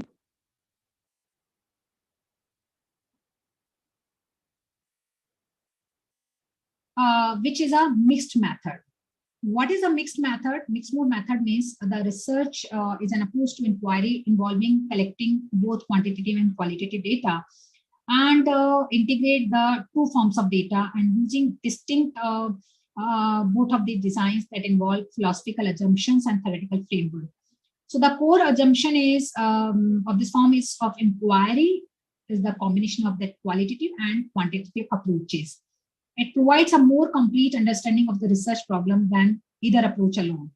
So you can conduct interviews to find out how satisfied students are there with their studies. Through open-ended questions, you learn that things you never thought about before and gain new insight. Later, you use a survey to test these insights on a larger scale. It is also possible to start with a survey to find out the overall trend, followed by the interviews to better understand the reasons behind these trends. So these are the three research approaches. First is qualitative, another is quantitative, and next is mixed mode approach. Now, is the research is a systematic approach? Yes. of course, research is a systematic approach. Because why it is so? Because it follows the certain steps that are logical in order. We can't, go on to the fifth step first, and then third step, and then second step. We have to follow the certain steps one by one in a sequential manner, in a sequential order. So research definitely is a scientific approach of answering a research question, solving the problem, or generating the new knowledge through a systematic and orderly collection, organizing and analyzing the information with an ultimate goal of making the research systematically, which is helpful, which is useful in decision making. So systematic approach in any field, it requires certain basic operations. Like first, you collect the data, which is observing and measuring and recording the information. And then you are referring and to arranging or organizing the collecting data so that what their significance is generalized about them. And finally, your report writing is there, final outcome of the research study is there. So its purpose is to convey the information contained in it to the research or the audience. So an approach which becomes systematic when a researcher follows scientific method. So researcher follow the certain methods. So what are the certain methods are there? These certain methods are, you can say, first is understanding the nature of the problem to be studied and identifying the related area of knowledge. So what will the first step? First step is understanding the nature of the problem, on what topic, on what area you want to do the research. So you have to first find out what the research is there, and what is the problem is there, what is the nature of the problem is there. After that, you are reviewing the literature. Reviewing the literature is a means to understand how others have approached or dealt with the problem. There are the different type of review of literature is there, so you can go through with that, and you can try to find out what are the different problems are there. After reviewing of literature, you are collecting the data in an organized and controlled manner. Organized and controlled manner in the sense to arrive at a particular decision, to arrive for a particular final problem. You have to make a collection of data very carefully. And after that, you have to analyze the data appropriate to the problem. What are the problem are there? There are certain collection of data. So you have to properly analyze them. There are the certain situations are there. There are the certain techniques are there through which you can analyze the data. So after that analysis, you are drawing the conclusions and making the generalization. So these are the certain steps. We will discuss it one by one, how we go through with this research. So this is the systematic approach through which we can go. But at times when result is not, at times when result is not find out as per the researcher, expectation, there may be a cyclic or iterative research process may be. For example, you are defining the problem, you are doing the literature review, and after collecting the data, when you are finding out the result, you may think that, oh, this result is wrong. So what will happen? You again go to the data collection technique, you again do the data process, and you try to find out the error. Where am I wrong to this process? So there may be a iterative process, research process also. For example, when you are at the stage of writing the final report, or you are analyzing the data to answer or to test the hypothesis, you take that my hypothesis is not approved, is not tested. So you go to the again design area, research design area, and you try to find out where am I wrong, so that I can correct my data, so that I can correct my results, and so that I can interpret the correct result. So there may be a chances, but we can't go further, like we can't go first on the collecting the data and then going to the defining of the problem. Therefore, research is a systematic process. So through this iterative process, through the process of this designing your research, consideration of both practical and conceptual issues, may force you to consider your original research question. And difficulties with access to research site or participants may cause you to reconsider your questions or your methods. And there are certain issues may be arise during the data collection, may suggest that additional data are required. Sometimes you may collect a data sample, say for example 300 people, and you think later on that you may need more data is required. So reveal problem with the original research question. So you go back, you collect more data, and you do your research. So problems and new questions arising from analysis of data collected so far may result in need to collect more data sample. So there are the different techniques through which you can go. Finally, you progress to the report writing stage. So regardless of the route taken subsequently, research should start with the problem and the research question. If the intention of the research is to answer your question, it follows that choice of method should develop from your question. So choose the method that can best provide the information you need to answer your research question, and give the resources available to you. This is the one reason why it is important to be clear as to why, what you are asking for and what you are searching for. Because as you can see, there are numerous choices to be made with the research process. Planning your research involves considerable, themes. There are the various type of, themes are there on which you can design your research. Like conceptual approach or research design, how the data is collected, data collection techniques are there, sampling methods are there. So these aspects of research planning can be represented as different, you can say, layers of a research, and these layers of research is like an onion. This is the onion diagram of research choices. Although you all, learn in the following sessions in the coming days, all these type of research choices, I will, take you on a quick, idea about what are these. They are the different type of, data collection techniques are there, in which you collect the data, like with the interview or the observation or through the questionnaire or the document method. And after data collection the data, you are defining the strategy, how you collect the data, like through the surveys or through case studies or through the experimental. If you are doing the experimental research, of course, you have to do the experiment. And if you want to make a critical research, so you have to make a case study, you have to read out, thoroughly and to make a case study like that. And after that, you can select the research design from the situational or the experimental or the cross-sectional, like that. And what is the role of your theory? It is inductive or the deductive. It is depending on your research, what type of research you are doing. And there are the different type of research philosophies are there. You can do the research on the feminism, on the positivism, in which there are lots of motivation researches are there.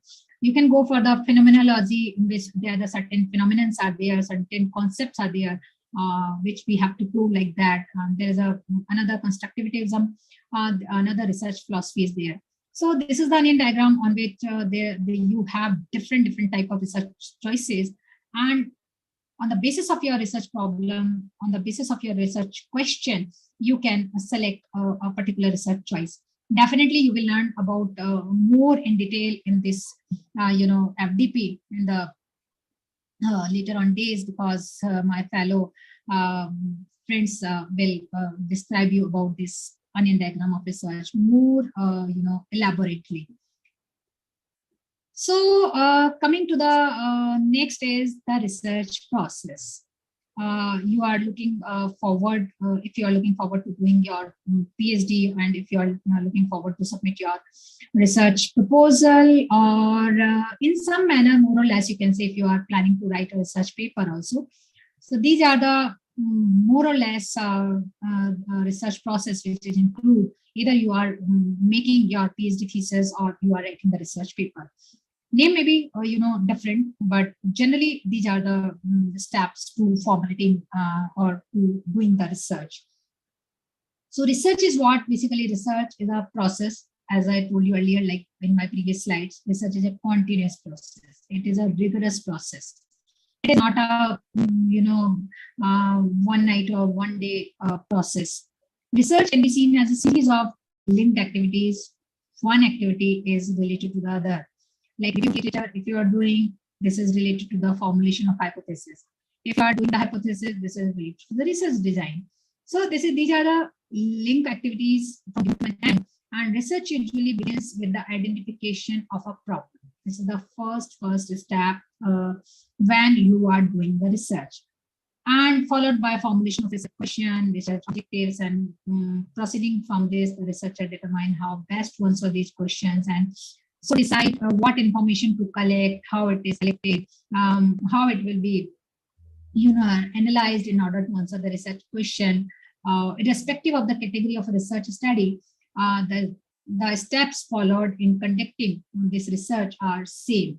More or less, these are the same. So this is the linear, you can say, presentation of this research through which you can doing your research. So we are going to one by one, but thoroughly, not explanatory. This is the research cycle, as I told you. Identify the research area, design research study, and carry out research, and then you analyze and publish your results. So the first step is identifying and formulating the research topic or the problem. This is the first step. Whenever you are interested to do, either you are writing a research paper, or you are doing a PhD, or you are doing a research, this is the first step of identification and formulation of a research problem. Am I audible? Yes, ma'am. Yes, ma'am. Okay, thank you. So this is the first step, is identifying and formulating the research topic or the problem. This is the problem, research problem, which constitute the starting phase of the research, and this is the first and foremost step in any research. So, in fact, success of research, if you can say, depend upon the selection of an apt research problem and its proper formulation. Because an ill-defined or you can say efficiently formulated research problem invariably makes the researcher subsequently to lose his or her interest in the problem. It also lands researcher in a number of unanticipated difficulties at later stage that may even compel to abdicate his or her research on a halfway. So since research is goal-oriented, so if the goal itself is unknown or ill-defined, the research will lead to the researcher and nowhere. So thus it becomes necessary to have a well-defined and precise research problem for meaningful research. It is, why saying that a problem well put is half solved. So once the general topic of problem has been identified, this should be then be tested as a clear research problem. And that is taken from just a statement about a problematic situation to a clearly defined researchable problem, which identifies the issues you are trying to address. Although it is not, always easy to formulate the research problem simply and clearly, in some areas of scientific research, the investigator, might spend years exploring, thinking, and researching before they are clear about what the research question they are seeking to answer. Many topics may prove too wide-ranging to provide a, researchable problem. So the problem is too wide-ranging for one researcher to address. Time and resources would make this unfeasible, and the result from such a study, consequently lack depth and focuses, you can see.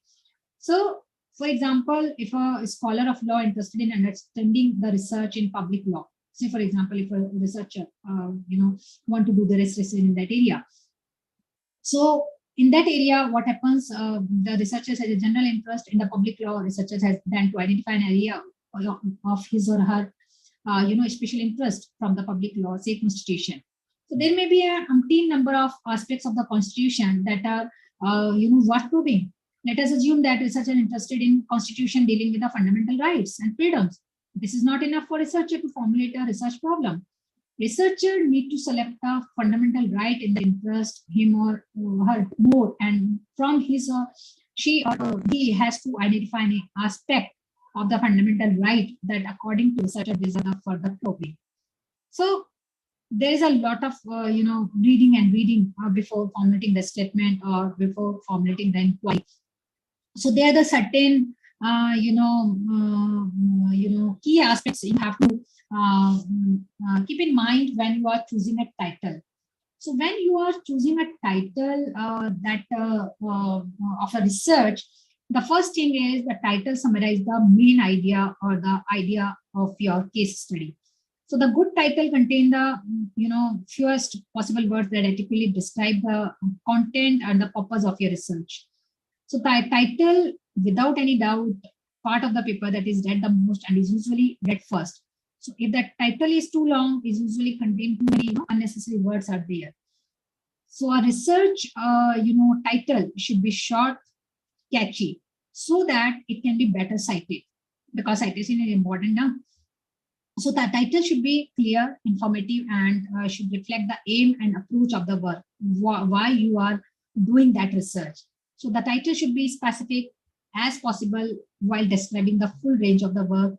And the title do not mention result or conclusions, avoid clever or funny titles like that will not fare well with search engines or international audiences.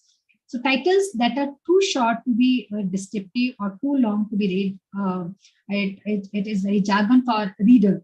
So you should keep in mind when you are defining the title, a good title should contain the fewest possible words, and it is very well or adequately describe the content of your research on what topic you are doing. So that complete statement, that complete problem statement, the complete title of your research describe. So they are the effective ways. They are the various ways you can define your research title. So this is the first thing that you have to keep in mind when you are defining your effective research title.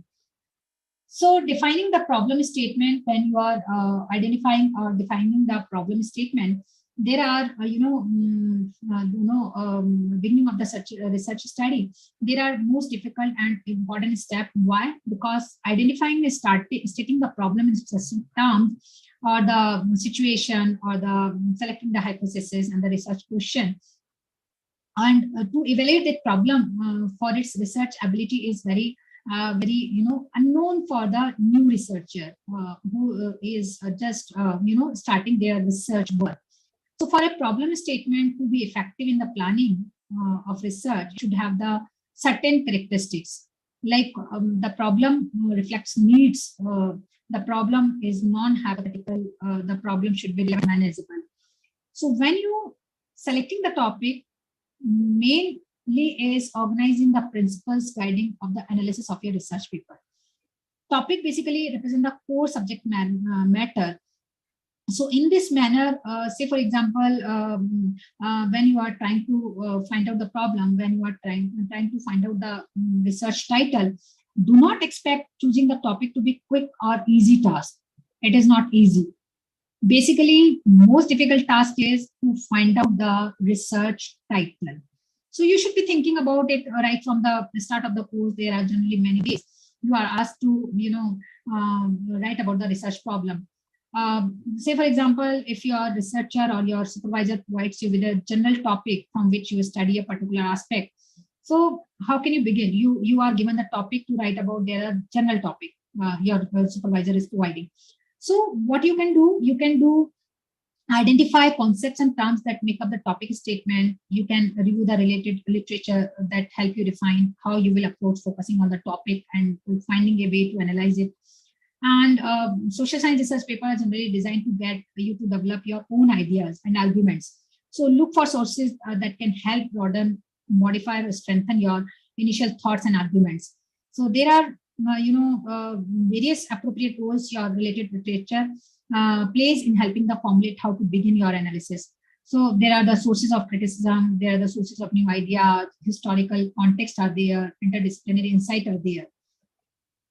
There may be your supervisor, say for example, if you provide a list of possible topics, okay, these topics are there on which you can do the research. So in that case, if there is a list of research, ideas are there, topics are there, you can do one thing.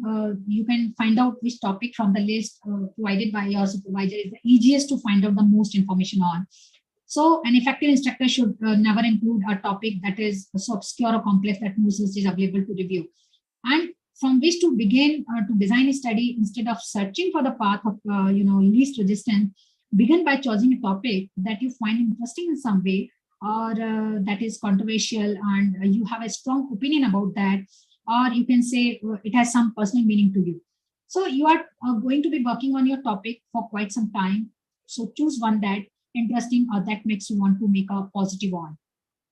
In another case, say for example, your teacher lifts it up to you and you select any topic and you only have to obtain his or her permission to write about it before beginning your investigation.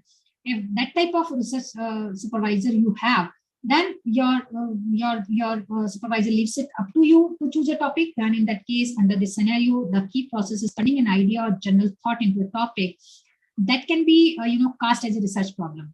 So when given assignment where you choose the research topic, don't begin by thinking about what to write about, but rather than you ask yourself the question, what do I want to know from this research? Treat an open-ended assignment as an opportunity to learn about something that's new or exciting you. And if you lack ideas or wish to gain focus, try some more studies, like you can review your course reading material.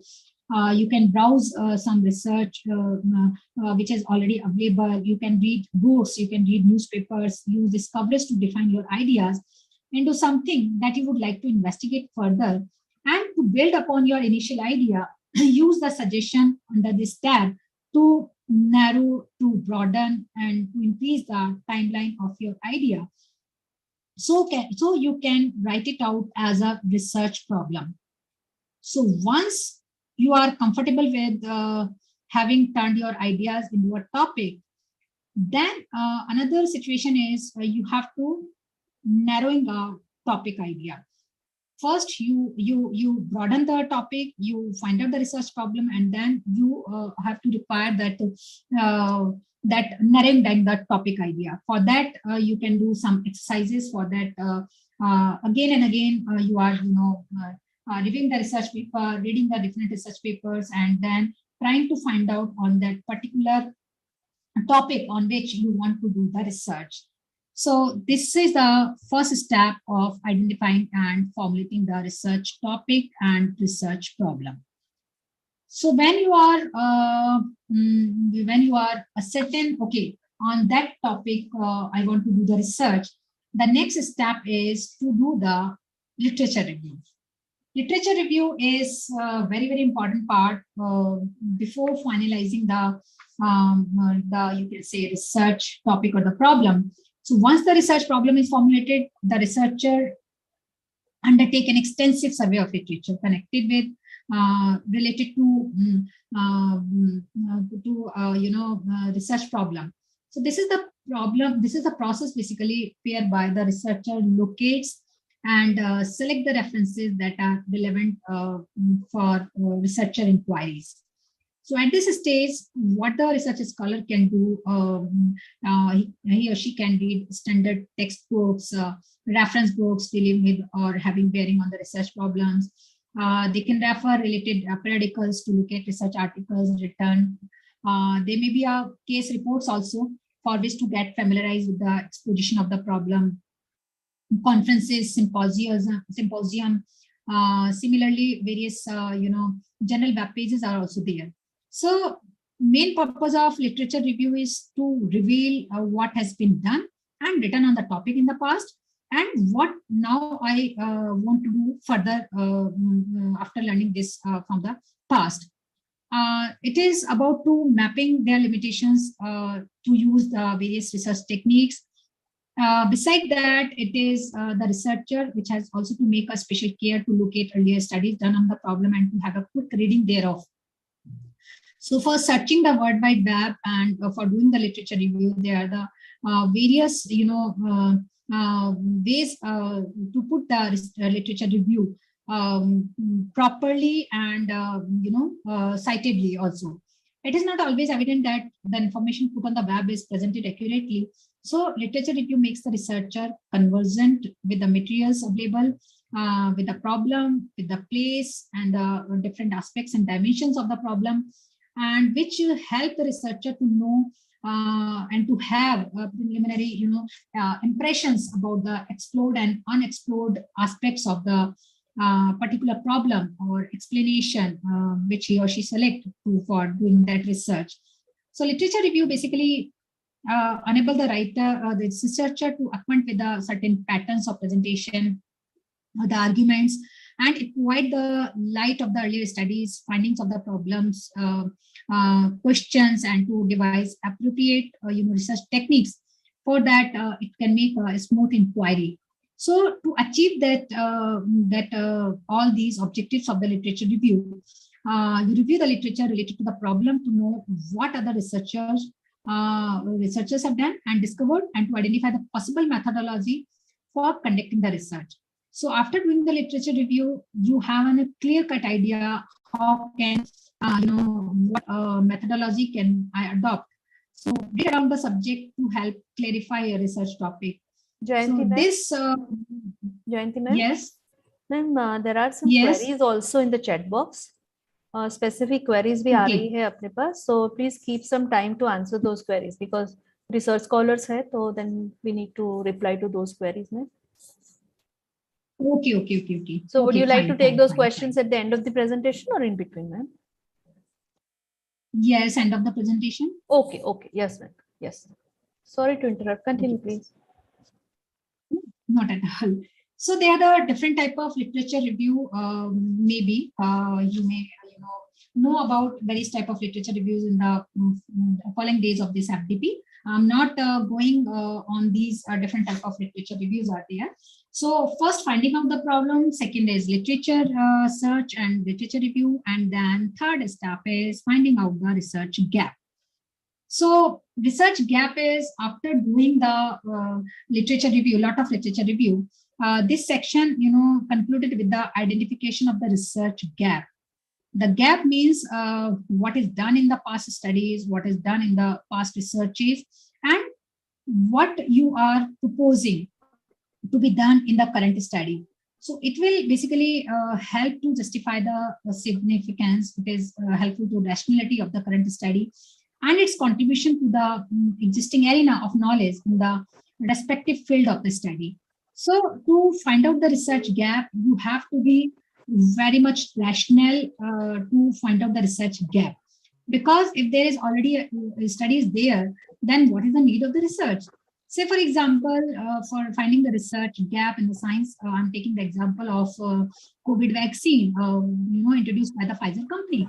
Then what is the need of the research or what is the need of another vaccine introduced by the India?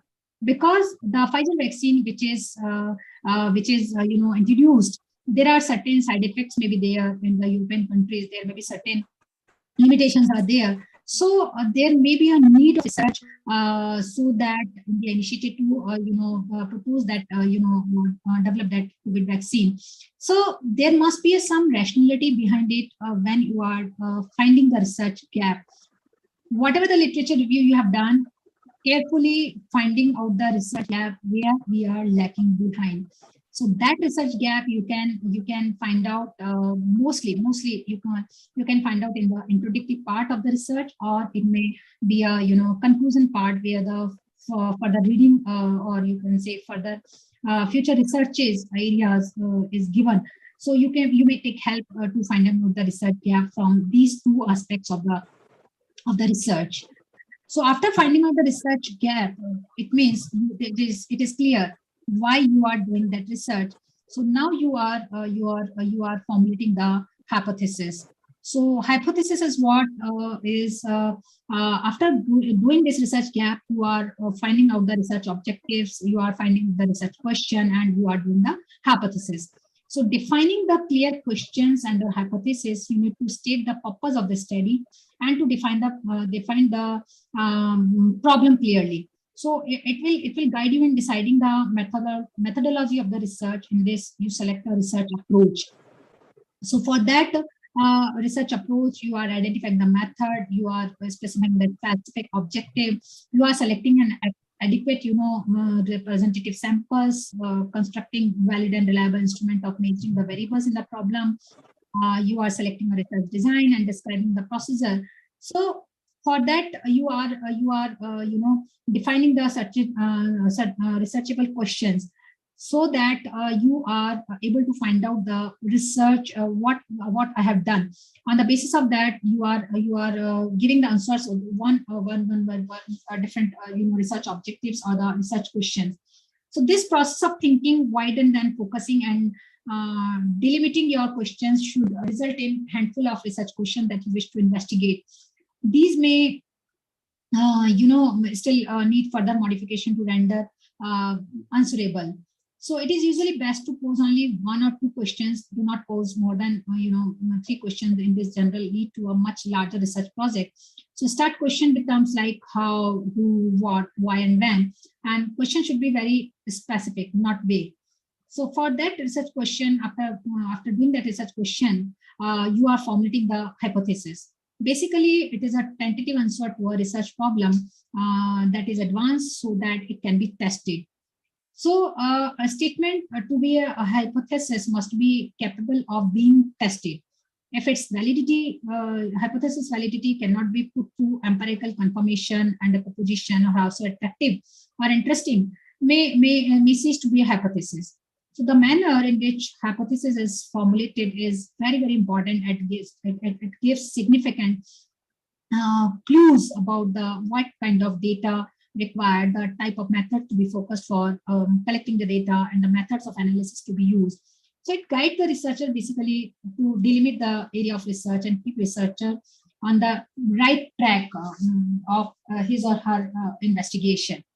So after formulation of a hypothesis, there is a research design. There are after defining the research problem and formulating the hypothesis, and the case may be whatever, the researcher has to work out a design for the study. And the research design is the conceptual structure within which you are referring the research is conducted. Or it is basically a logical system, planning of research, in which you are referring the entire process of planning and carrying out a research study, and then visualization of entire process, how you will conduct your empirical research before commencement. So basically, research design is a blueprint, of your proposed research. However, this blueprint may be a tentative, because depending on the methodology you are doing. So as a researcher may not be able to foresee all the contingencies before researcher starts his research journey. So research design helps the researcher basically to identify in advance the kind of data it requires, the means to collect them, the methods to use for analysis, interpretation of the data, presentation of the researcher, finding with more accuracy, like that. So research design is what it helps the researcher in minimizing the uncertainties or the confusion and practical hazards associated with the research problem in some extent, you can say. So it helps in enhancing the efficiency and reliability of research findings. So there are the different type of research design are there. So before explaining this different type of research design, basically you have to keep certain aspects keep in mind when you are choosing a certain research design. So there is a clearly and explicitly specify the hypothesis. There is effectively describe the data which will be necessary to test that hypothesis, and you describe the methods of analysis which will be applied to data and determining whether or not the hypothesis are true or false. So for that, there are the different type of research designs are available in the literature, like action rate, research design, case study, casual, exploratory, historical, longitudinal, mixed methods. There are various types of methods are there. Research designs are there. I'm not taking in detail, because there is another, I think there must be another lecture on the research design. So we are actually going the research is a systematic process. I'm going on that topic now. So Next topic is research methodology. Research methodology is this method, section of a quantitative study should describe how each objective of your study will be achieved. So this is enable the researcher to plan the methodology. What different techniques researcher use for data collection, for collection of primary and secondary data, and for analysis, and for interpreting the result. So that methodology should be, clearly defined before doing that research. Another step is data collection. We collect the data.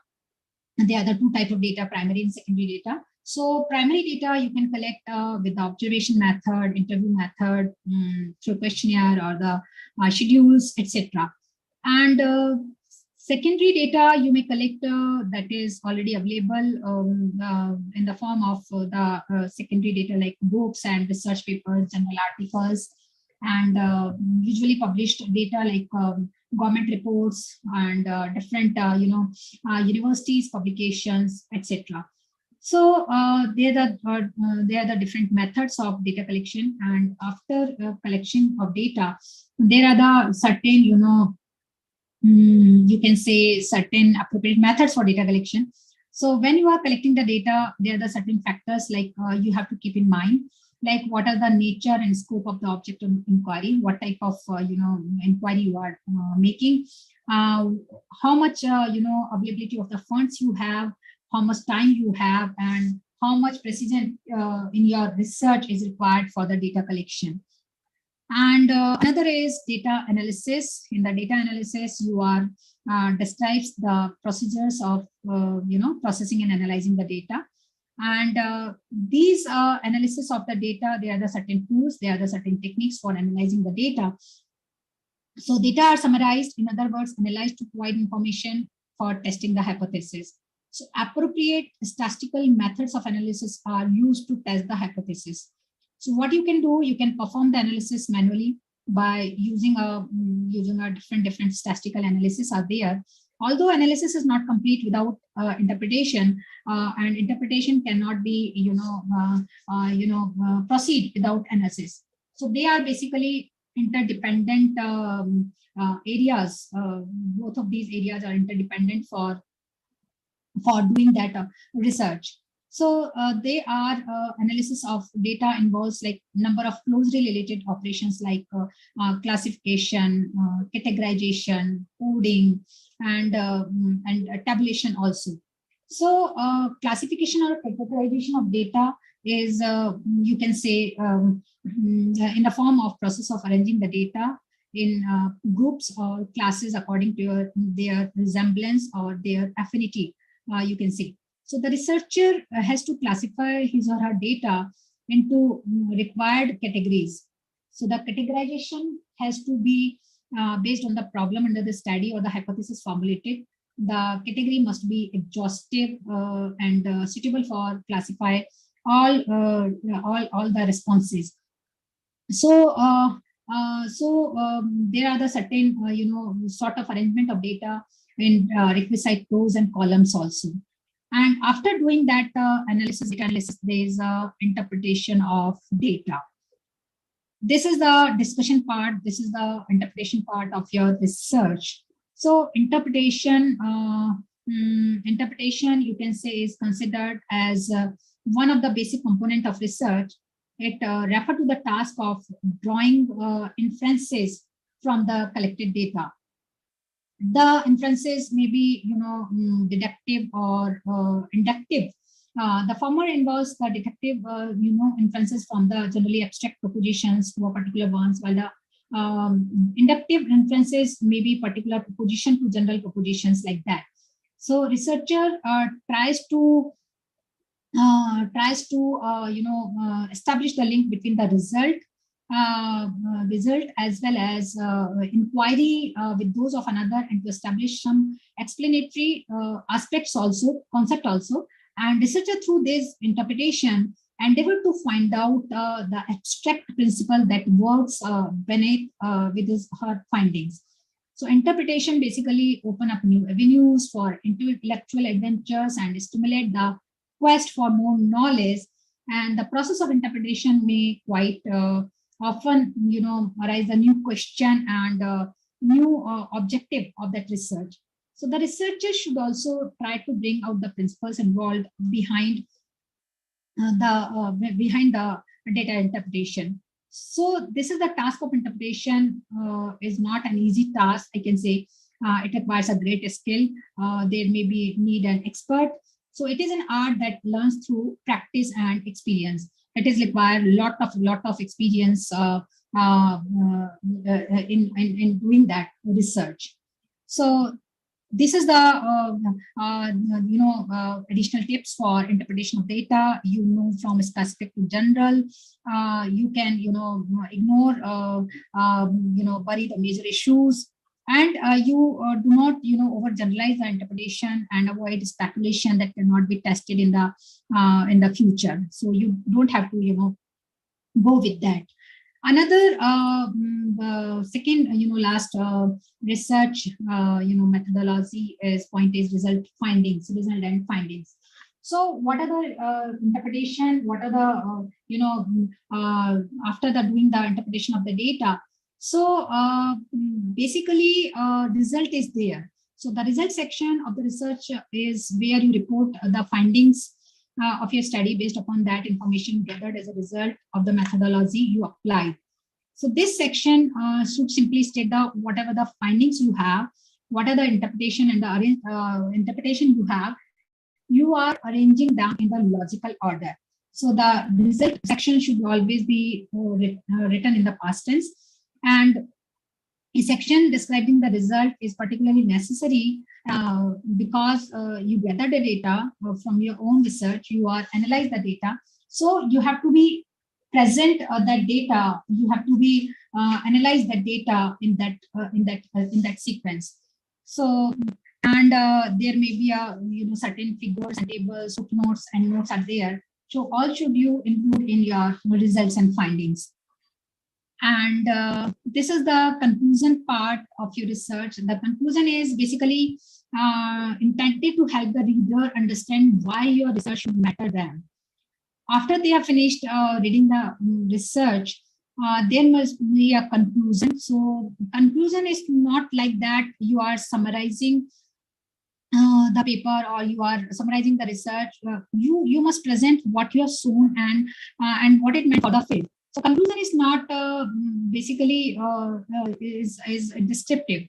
It is a very summarized manner. It is a very well-written conclusion should be there with several important opportunities to demonstrate overall thoughts and conveying the larger implication of your study, and introducing possible new or expand ways of thinking about the research problem, which is not referred to introducing new information. Or you may conceptualize the research problem based on the whatever the result you gain. So result should be, the conclusion should be in a very in a proper manner. So basically, conclusion part is very important. After reading the conclusion, a reader can find out, okay, what are the main arguments? These are the main points. These are the evidences supporting documents are there. On the basis of that, okay, that thing is a researcher want to convey to the readers. After that, references as citations. These are the all scientific advances or past knowledge. You have to make critical that new book work placed in the proper context. So there is a proper citation should be there. Proper references are there. There are the different type of citation styles are there. MLA styles are there. American styles are there. So you have to keep in mind when you are cited, when you are referring someone. So they're the particular norms are there to reference and cite it to give the references. So you have to stick on that. And final part is writing a report. So research report, or you can say writing a report or writing a thesis, is the last phase of your journey of research. So it is a major component of the research because it remains incomplete until the report is written. So through the research report, the researcher communicate to his her audience that, okay, that is the research I have done and this is the report I'm presenting in front of you. So basically, major component of research are preliminary text, main text, and the end matter. So preliminary pages are the introduction and starting from the researchers to put acknowledgement, preface, table of content, table of cases, list of tables, abbreviations, etc. In the second part, you are, main text, you are writing the research report, research, different, segments are there, chapterization and there. And at the end of the report, you are placing the bibliography and references and citations and interviews, questions, if any ways are there. So described in this way, the research process is given the impression of linearity. Linearity in the sense systematic approach.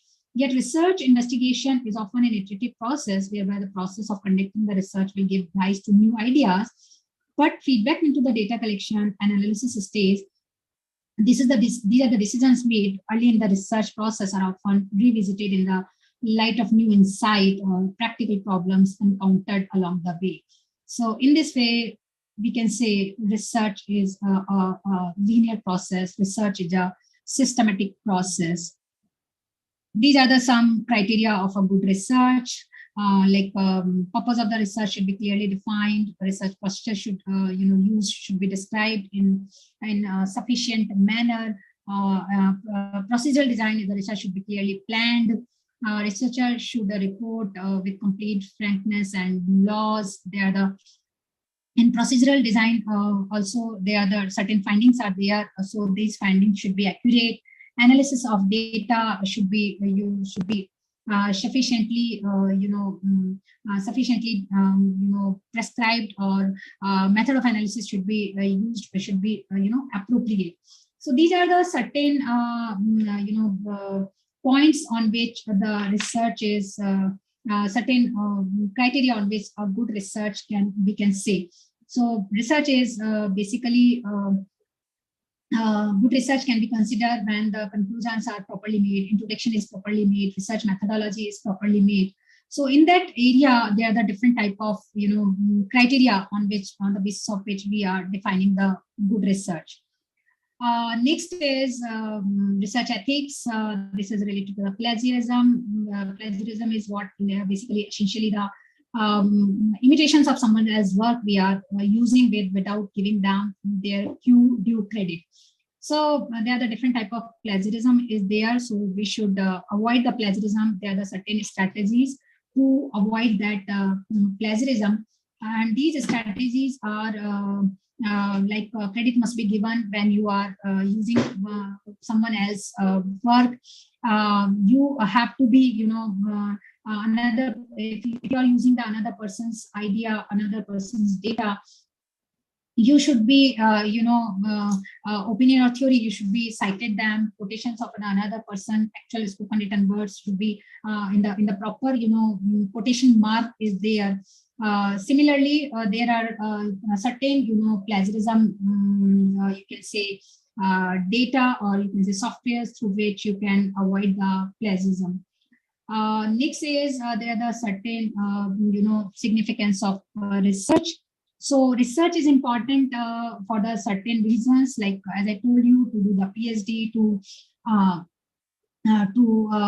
make a creative process, to know the problem, to analyze an intellectual research may mean the generalization of the views, for the professional, you may mean sources of livelihood.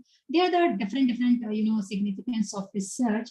At the end, the research is the foundation of knowledge for the sake of knowledge, and an important, what you can say, source of providing guidelines for solving the different business or government and social problems. So they are the different, significances of the research. So at the end, before ending my presentation, I want to, give some things to remember for the research scholars. These are some points like you have to, during your research, you have to pay close attention to the spelling and grammar punctuation while you are writing the report. Make sure your references are comprehensive and accurate. make sure that you are avoid careless mistakes and know about the journals. You publish your research. You publish your research paper in the reputed index journals. Read and confirm the instructions. What are the instructions for the authors, particularly university defined for the research scholars? You have to go with them, and you should follow all the instructions for the authors provided by them. And this is my end of presentation. Thank you for patiently listening to me. I hope this presentation will help you. And at the end, I'm not forgetting to give my gratitude towards the Maharishi College of Arts, Science and Commerce, Mumbai, and Grand Academic Portal for giving me this opportunity to present this presentation. Thank you. Thank you. Thank you. Thank you so much, Dr. Goyal, for such a wonderful session. Now, can we take a few questions? I see a few questions in the chat box. Can we take a few of them?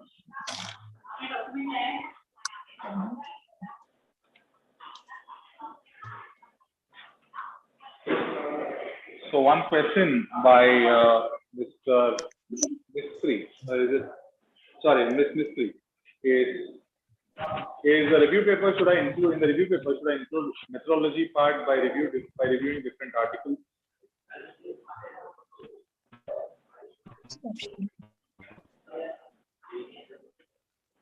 She has two questions, and then we have a couple more.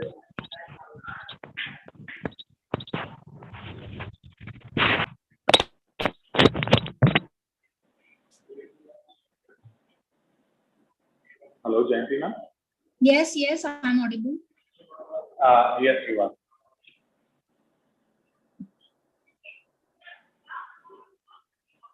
Yes. There are a few questions in the chat box. Question number one. Okay. Number one is very lucid. Sorry. Okay, I'm finding out the question. Okay.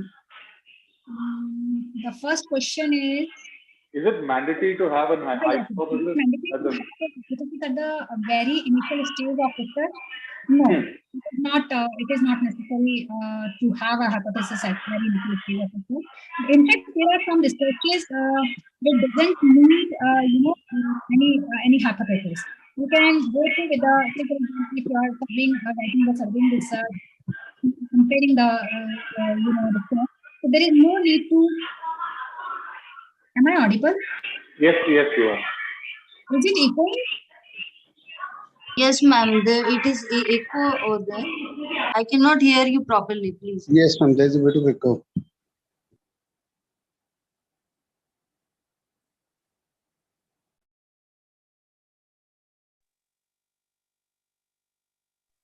Now am I audible? Now you are, yes. Okay. Yes. So this is not mandatory to have a hypothesis at the very initial stage of research. Second is, in review paper, should I include methodology part by review different articles? It is not necessary in the review paper. In the review paper, we are only comparing the different. Only comparing the different review papers. You may include, but it is not compulsory to include the methodology in the review papers. Can I collect information? Can I collect information from only articles, abstract, or full paper of abstract? Because sometimes I'm unable to obtain the full paper of articles from site, so I was go for citing only abstract of articles. No, you must read the complete article, full paper. Not only abstract. Because by getting the abstract, I think you are not getting the much more idea about what the what the researcher want to explain. So you have to read the complete research paper, and then not the abstract basically. For that, you can if you have not proper rights to download the paper, you just go to the ResearchGate or the academia.edu. You can make the sign up there freely, and then you can download the complete paper.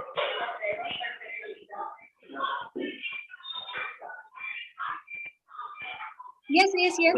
RBI reports are copied, but you have to cite it in a reference because they are available online now. So you have to be cited in the references part.